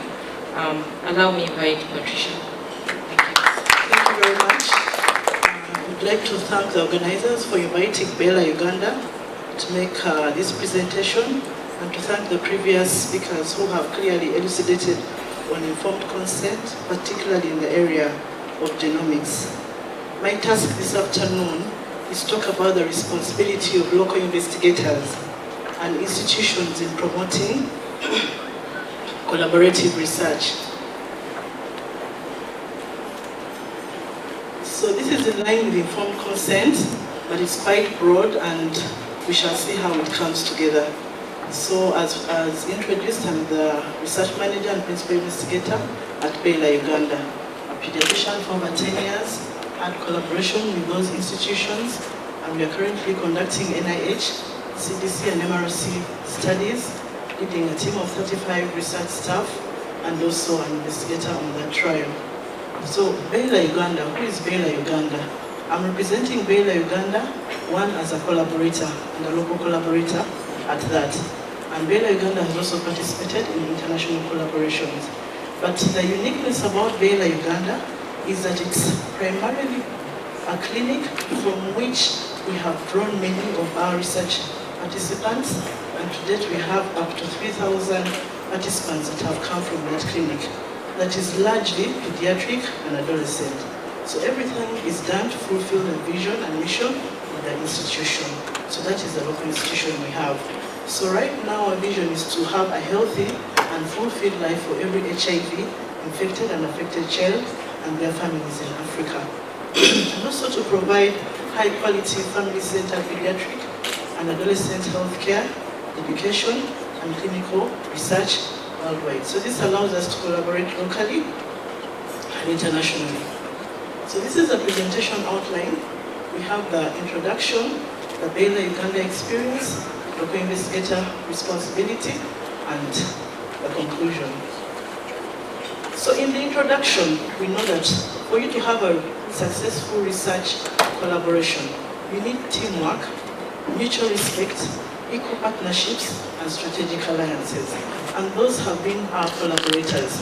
For those that are not there, we sincerely apologize, but that is as far. Also noted that since the World War II, which ended around 1944, and after discovering that there were so many ethical issues, we got the Nuremberg Code in place, and then we also had the Helsinki Declaration, the Belmont Report, and as such, because of scrutiny on consenting, we've had an increasing scale and scope of human research in the world.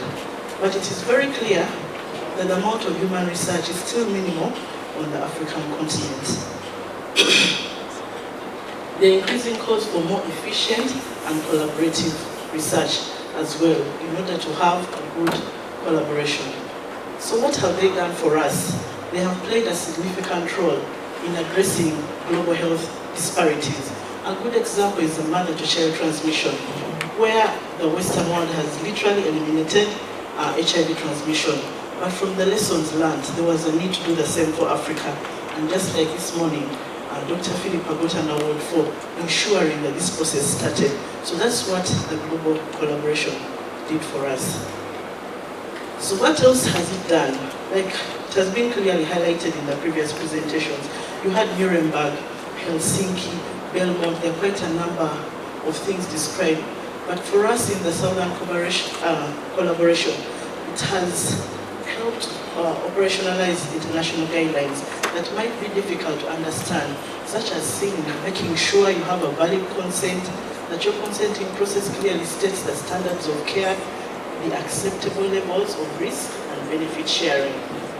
It has also provided tangible and timely resources to Global South collaborators. We've also been given opportunity as Southern collaborators to be involved in areas of science that develop and strengthen new skill sets. And sometimes we think by giving consent it is something that anyone can learn, but in itself it is a science. This collaboration has presented African scientists as just providers of samples, conducting fieldwork instead of contributing to the research design. Yet you are the one who implements the consent process. There has been a tendency to favor high-income countries and institutions in this North-to-South collaboration. For example, authorship. As you can see, we are still very low in the number of authorships compared to the Western world. And yet, when people are publishing, they say that they got their ethics from the local IRBs and consent was done, but who did the consent? So locally, we have paid very little attention on capturing the experiences, values and attitudes of the research staff, you people here, directly involved in such collaborations, and don't know much on the factors that influence our perceptions and judgments about whether to participate in our collaborations among local institutes, local investigators, in light of consenting. So this is a Bella experience. It was global consent among colleagues. So if you ask me all those things, I try to cater for them, but this is just for purposes of discussion today. And this is who you are. So these were the teams we had. Bella Uganda, as I have told you, is basically a clinic, but it has 10 ongoing studies that include clinical trials. We have 3 incoming studies that are basically clinical trials. So we did a quick survey, and this included video management or managers. We had the research implementers or investigators, and the regulatory team, which I must say is core to all researches that we do. So we themed our responses according to Parker et al., who actually tried to understand how we feel about collaboration. So the areas that were looked at and which we shall look at in more detail ahead in the presentation were our active involvement in cutting-edge science, effective leadership, competence and commitment, both locally and in the region of Africa. We've also ensured that attending conferences is one of the ways to build capacity. Right now, Bail has sent 25 staff to be able to build capacity in the area of ethics to this conference. And also, we provided dedicated time for writing manuscripts and the use of state-of-the-art technology in the laboratory. That FreeZerWorks we have was a result of a collaboration which actually ended, but to this day we are using the FreeZerWorks for all subsequent studies. And we have a QNet system which helps Q clients and research clients are catered for in the QNet system. So it improves the patient flow in the clinic without causing delays during the research visits. And these have positively impacted the quality of research projects at Baylor. To get buy-in for the project can lead to sustainable collaboration. So we've been able to, there was a proof of concept study that was done within Baylor around 7 mothers are giving life to the newborn and the mother. And one of the things that it demonstrated is that there is a need for more midwives in order to save the mothers, to meet those near misses that you get. So the buy-in for this project was that the ministry was able to revise its policies to be able to ensure that more midwives are employed if you are to consider the cadres that you need to employ. Trust and confidence. Trust cannot be bought with money. Yes. Trust cannot be bought. It takes time to build, and one of the earlier speakers actually talked about it. But by building trust with people and confidence in systems and institutions, communities' interests can be protected. So one of the things we have learned from in Baylor is that having support groups such as peer educators, adolescent clubs, men's access clubs, community advisory boards, we have been able to build trustworthy relationships in the community itself. And in addition, we have strong systems of operations, clinical, regulatory, and data that have been established to make the institution strong enough to take on the community. So last but not least is being just and fair in the collaboration. Do you have a set of principles of justice and fairness that are agreeable from the beginning of the collaboration? How flexible are the research collaborators to meet the obligations of the communities in which and with whom they conduct their research? So when you work up country and after seeing many things from that particular study, CDC actually allowed Baylor to set up maternity units that are culturally appropriate for the community as a result of the study. So we've given back to the community in the process. And also the issue of community advisory boards is very key because they participate a lot, for example, in the consenting process. How would you do it in the field? How would you do it in the clinic? And they greatly influence the clinic as you see. I told you Baylor Uganda is a clinic, patients congregate together. So I remember one of the nurses sharing an experience where one participant stood up and said, there's something dangerous going on. But then another one stood up and said, no, there's nothing doing Baylor that harms clients. So it was clients talking to one another, and there was a calmness after that. So in conclusion, day-to-day successful collaborative research is a complex interweaving of scientific, political, and ethical concerns. So where do you stand in your consent process? Looking at it as an independent activity or as an activity that has many players, right from the time of development of the study to the time of conclusion. Thank you very much. My name is Samuel Apollo. I sit on the ANREC of Regional Hospital, Pure Hospital, and Lusema University, and also Executive Director for a coalition of against poverty of Mbale district local governments. My question is to Dr. Yakika. How does my community person differentiate between the materials you medical workers take from them on a daily basis with the ones you take for research? I'm assuming here that you as medical workers, you take stool, blood, urine for testing of different diseases in your daily medical work. So how does this participant in the community differentiate those materials that you take without asking them any consent? With this one of research. Dr. Alford, which support do you have from, just concluding on the other one, which support do you have from other medical workers who have from time immemorial never consulted patients or communities about all their medical work, but they now want to consult them or they want to seek their consent during the research?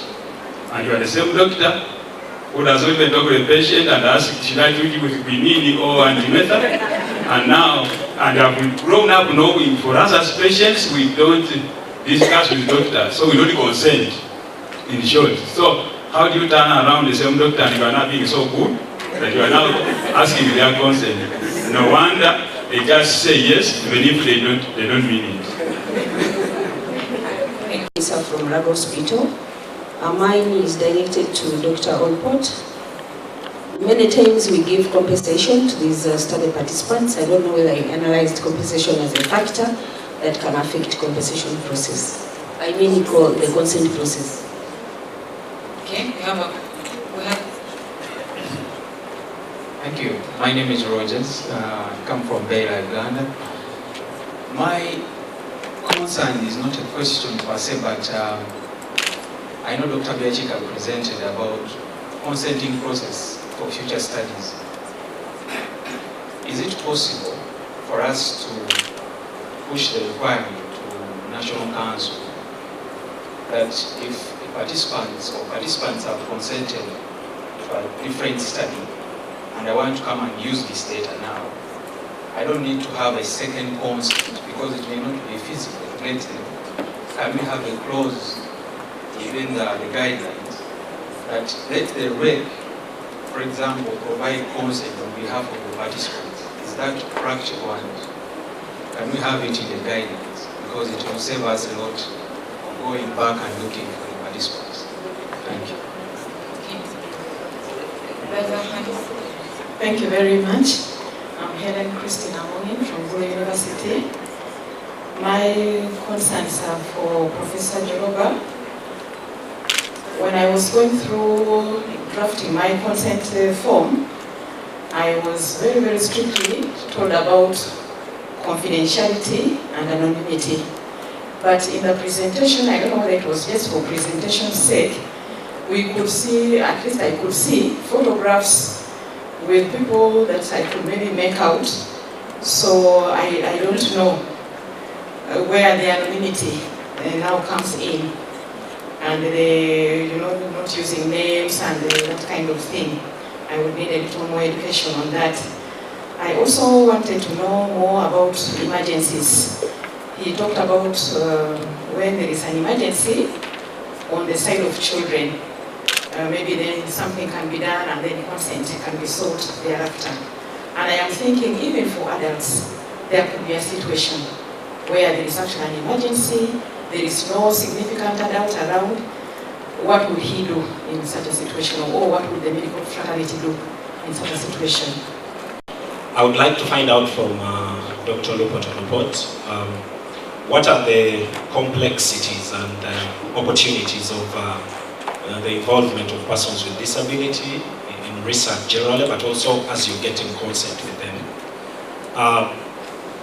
But also based on the fact that the disability fraternity is grappling with a call for all stakeholders to ensure that their data platforms and their research processes, to a large extent, inform us about the complexities of persons with disability, so that that information is used for policy to advocate for policy improvement. For storage, does this also cover transfer of these materials outside the country? Thank you. Yes.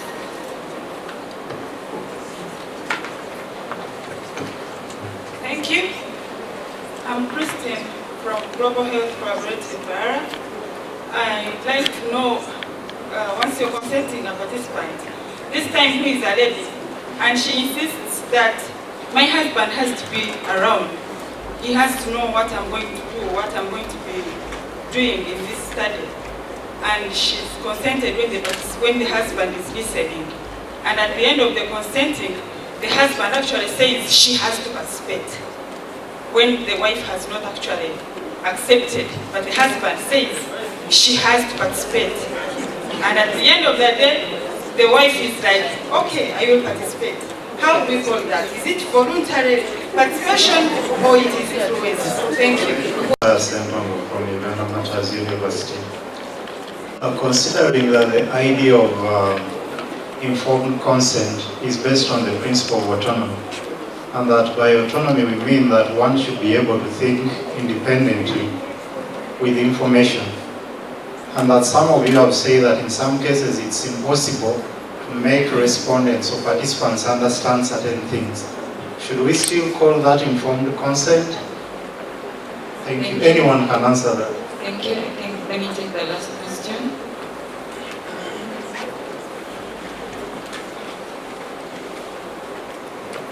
Thank you for the presentation. My name is Miriam from MRC, Internal Connection. My question goes to Patrice, the last presenters.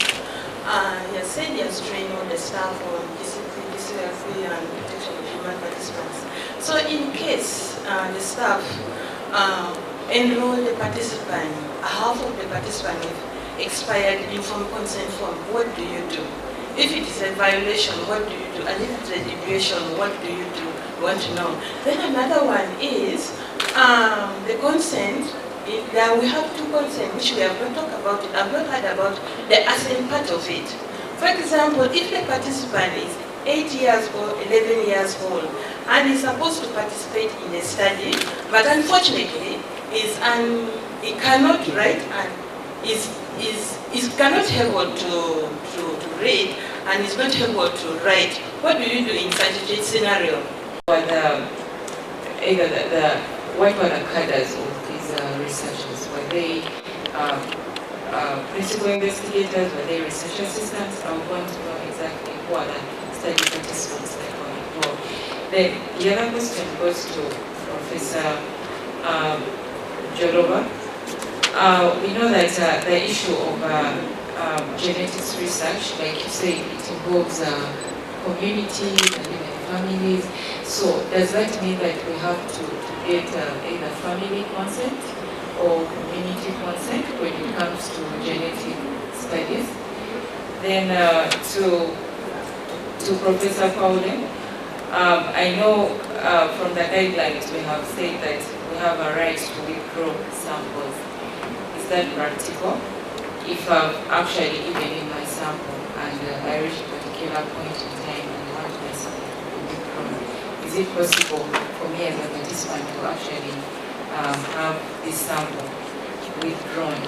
And lastly, to Patricia, we're talking about collaborations, and at a local level, we also want to see that we've seen senior researchers and we've shared that inner experience. I would want you to still throw more light on how we can actually build capacity for most of our study staff that we have. How can someone move from being a research assistant to actually being a principal investigator or a co-author on a paper? Thank you.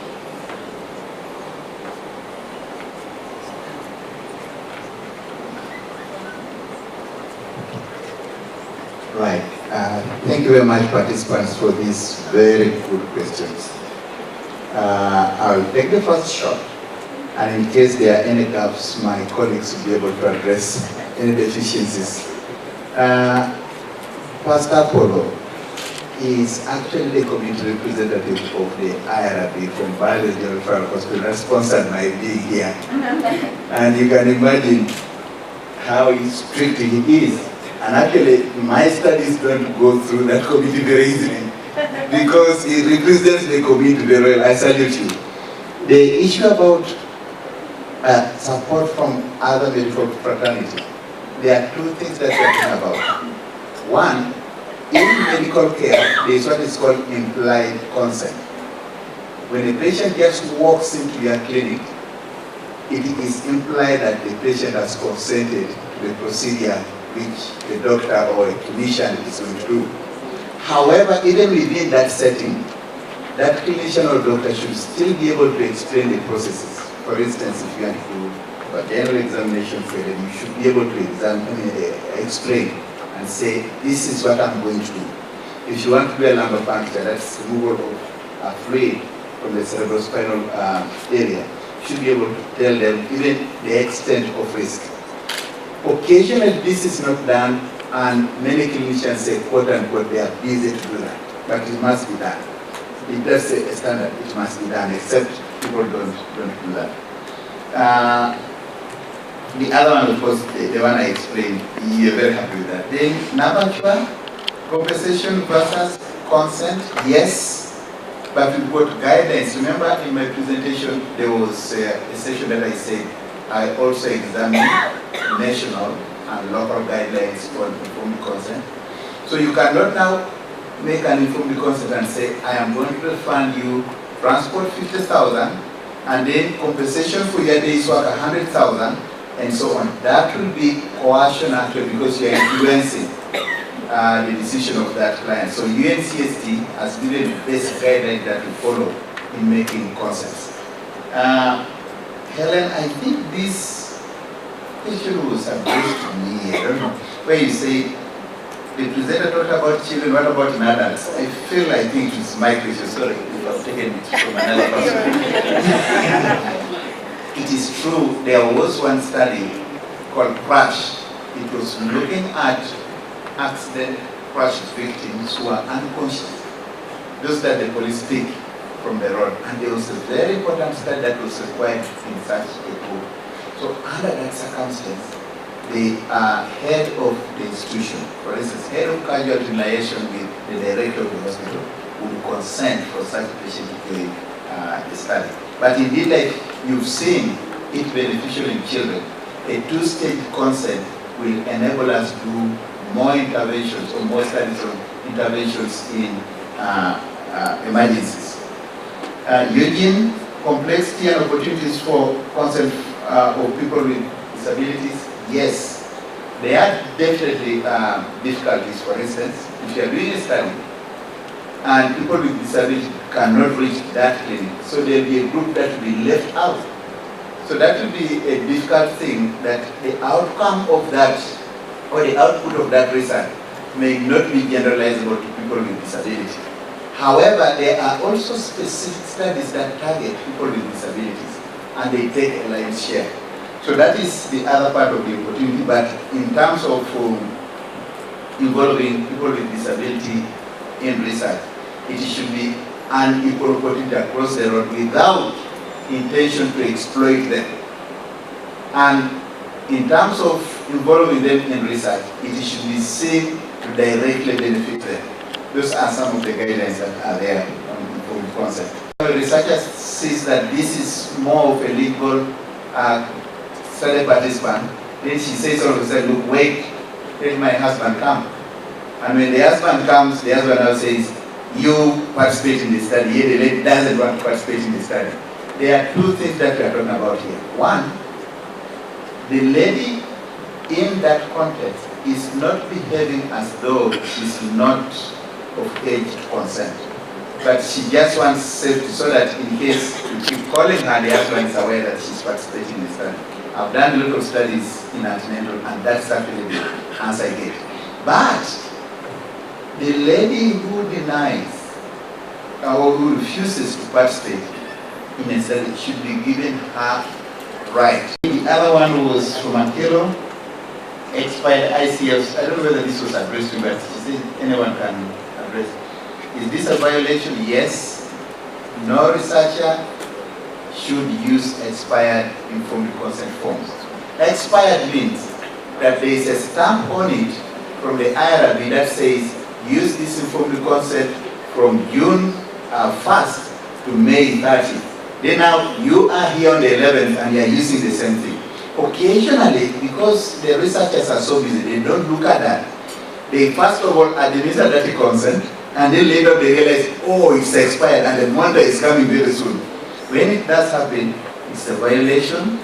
You fill in a report for violation, and then notify it, and then quickly notify the IRB that should help you rectify that. Lastly, from the chair, you asked about this, about the cadres. One, as you saw in their socio-demographics, these were people who had attained university. Each one of them had at least an experience as an independent researcher in their study. So somehow they conducted research on their own. But then in terms of occupation, they were actively involved in clinical trials. At the time, I think that people... Anyway, there was a question about the photographs and whether they were anonymous. No, those photographs are not for patients, actually. They are for fellow staff, and they are very happy to be there. So, the beautiful implied was so, they are not for patients. Then there was a question about whether if the participant does not understand, is it informed because the simple answer is not. However, actually, as I mentioned, you may actually assume you have understood. And even the person explaining to you might assume they have understood. But in terms of genomics and genetics, there is a lot we don't know. Even the person consenting you might not know. And you also may not know. So the question is that informed consent? That's what I was trying to tell you, that it's a big issue. And it is the reality. In our discussion and my understanding in H3 Africa, that's why we think it is important to raise the awareness of the population. We have to train the population. The population has to be educated. The way we are, if the level of understanding and grasping of these things is low, unfortunately, you cannot get informed consent, but studies must be done. So that is, please let's get together and educate ourselves. So, then there is an issue of family consent or community consent, because the argument is that my genetic information will give away data on my relatives, will give away data on my community. It's correct. That's why in these genetic studies and many studies there is a good element of community engagement. The IRBs have the community advisory board, there is a community representation. It helps to really inform the community. But as my colleague Patricia was putting here, very good principles. I think it's a trust of the investigators cannot be underestimated. I think it is a very key principle in all this to make sure that people are not shortchanged. Thank you very much for the good questions. I would like to start by referring you to the guidelines Everybody has a copy in their folder, so please refer to those guidelines. The guidelines are very well written in very simple English, and they're very easy to understand, and they tackle all the issues that we have discussed this afternoon. The first question was about how does the public, the community, differentiate, the community representative, differentiate between materials taken on daily basis from those taken for research. And as Dr. Olupot said, when patients come to the hospital for treatment or to the clinic, they usually consent.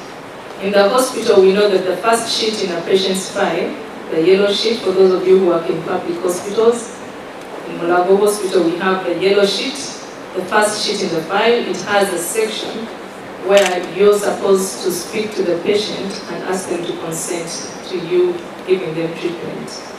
And the surgeons also know that when they're going to carry out certain procedures, they consent patients. Even the obstetrics and gynecologists know that they should do that. So patients consent to be treated. Many times, as Dr. Olupot said, sometimes we clinicians forget to consent these patients, but we should always remember to do that.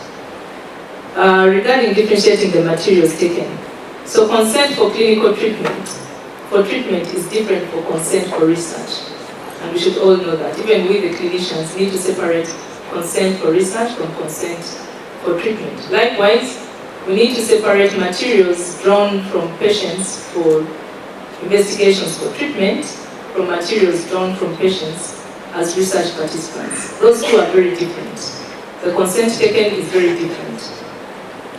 And if you used a patient's materials for research when you actually took them for clinical care, you can be sued for that. So we need to educate our research assistants, we need to educate our medical students, and we, the investigators, need to understand the difference. I hope I've answered your question. And the community representative? On the side of the community. Yes, on the side of the community. For them, they don't understand that you are taking them for clinical investigation. Because for them, they just give you the blood, the stool, the urine. So that is why public engagement is very important. Raising awareness amongst communities about research is very important. But when they come in for research, we the investigators, it's our duty to inform them that I am doing this and this kind of study, and I take the informed consent, and I inform them that the materials I'm taking are for research purposes, vis-a-vis the clinical care. So the responsibilities on both sides. You, the community representatives, need to inform, to create awareness in the community. We, the investigators, also have the role to create that awareness, and when we are taking the samples, we need to differentiate the two. Regarding having a clause for the Research Ethics Committee to consent on behalf of participants, I still would like to draw you to the research guidelines from UNCST. On page 28, we have a paragraph that talks about consenting on these human materials taken for future use.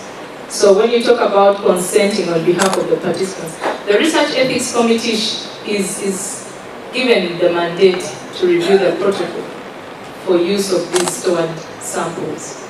While the participant in the consent form, as I mentioned, when you're drawing materials for storage for future use, you should have a separate consent form from the consent form that you're using for the current research.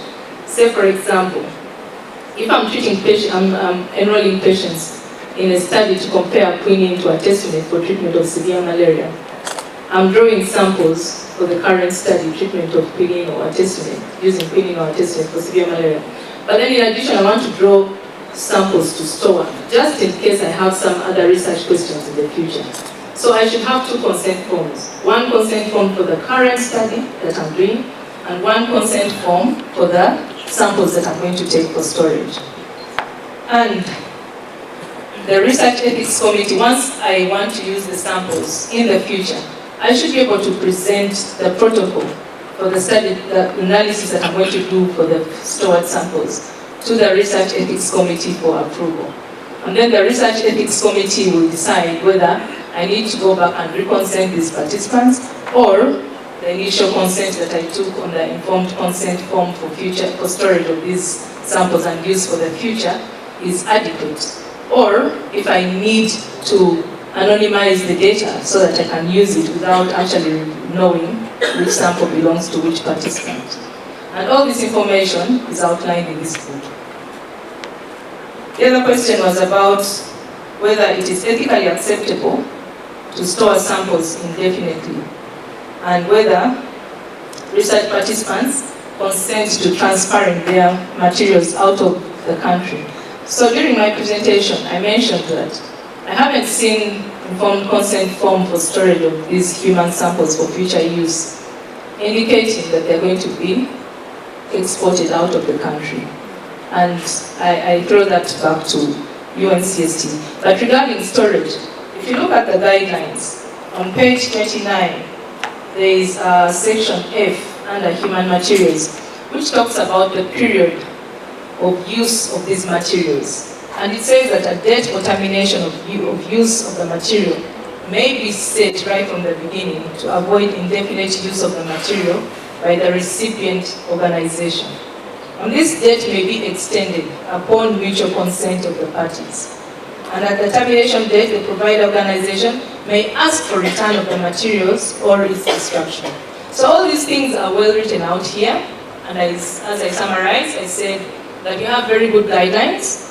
What we need is to comply, and also for UNCST to monitor that we actually follow what is in the guidelines. The last question was about the right to withdraw. You asked if a participant can withdraw their stored samples, and if it is practical. Yes, I said in my presentation, it is practical.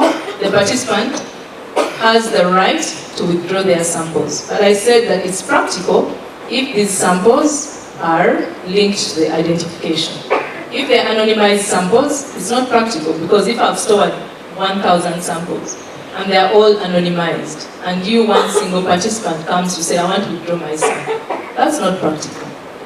But if I have the identifying information, whether I have stored 1 million samples or 10 million samples, the way we store the samples, you can easily identify, because you have the identifying information. Even the storage will have computer-generated storage codes and you know exactly where each sample is. So it is practical to withdraw. However, if these samples have already been used for research purposes, then you cannot withdraw. Or if the data has already been published, then you can't withdraw your participation in that kind of research where you consented. Thank you for the questions.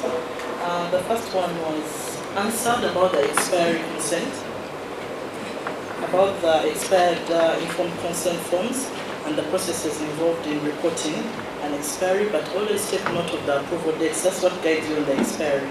In Baylor, just to share the experience, in Baylor, Uganda, we have electronic regulatory monitoring, and all forms are tracked to be in time for continual approval to avoid this situation. Regarding assent, Baylor is privileged to have a population where you can actually assent. We've had children who have grown from children to adolescents to adults, and we actually follow the national guidelines. And for you to be able to assent, the guidelines actually state that the parent has to first consent, and then you seek assent from the child, which should be age appropriate. However, it leaves room that if this child says they don't want to be part of the study, you cannot continue with them in the study. But we need to take note that consent is a process, and that means that forms are given earlier for patients to read and understand why they are participating in the study. We also have, we participate in this CAF-GEN study, where we take samples for storage, and even other studies as well have that component. But like Dr. Pauline has said, we separate the consent forms and actually translate where appropriate, and even do assents for future storage. And the child should be able to agree to that. But the questions were raised. Does the person giving the consent understand what they are saying? Does the child understand? But I still maintain that informed consent is a process, and sometimes we think as children grow, as they advance, they need to be reminded on what and why they consented for the study. For those who are not able to read, we use National Council guidance, The person has to have a representative here given the information, which they take time to read, and can also read in the presence of the researcher. And if it comes to signing off the consent process after understanding, they use their thumbprint and you also have a witness to sign them off. A question was asked about capacity building. How do you get a research assistant to the point of being a co-author through the process of being a PI? I have already shared about one NO who came as a medical officer and was just doing the data entry. Along the way through the capacity building, she got a master's in public health and is now a PI on actually 2 studies currently. And by virtue of being a PI and what was negotiated for, she will automatically appear as a co-author. But Bella Uganda also has a policy that encourages staff to advance in training of their choice.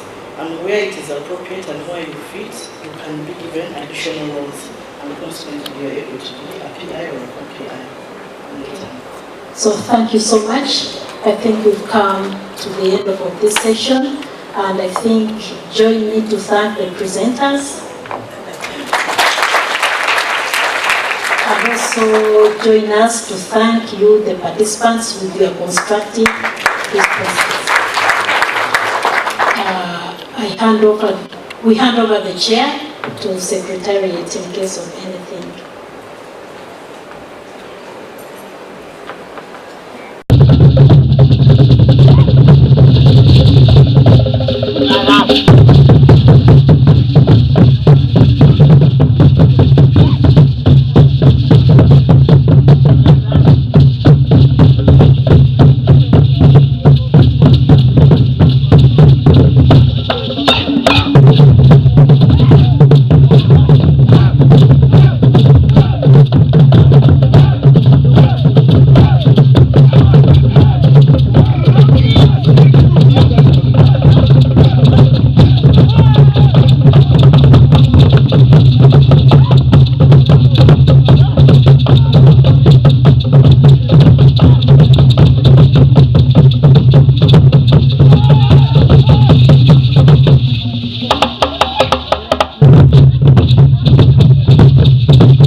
big purpose.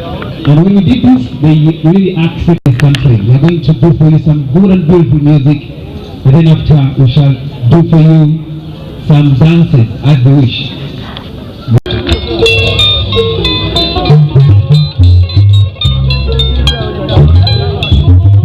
You see, they thought they had the guitars, but when we took these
Thank you.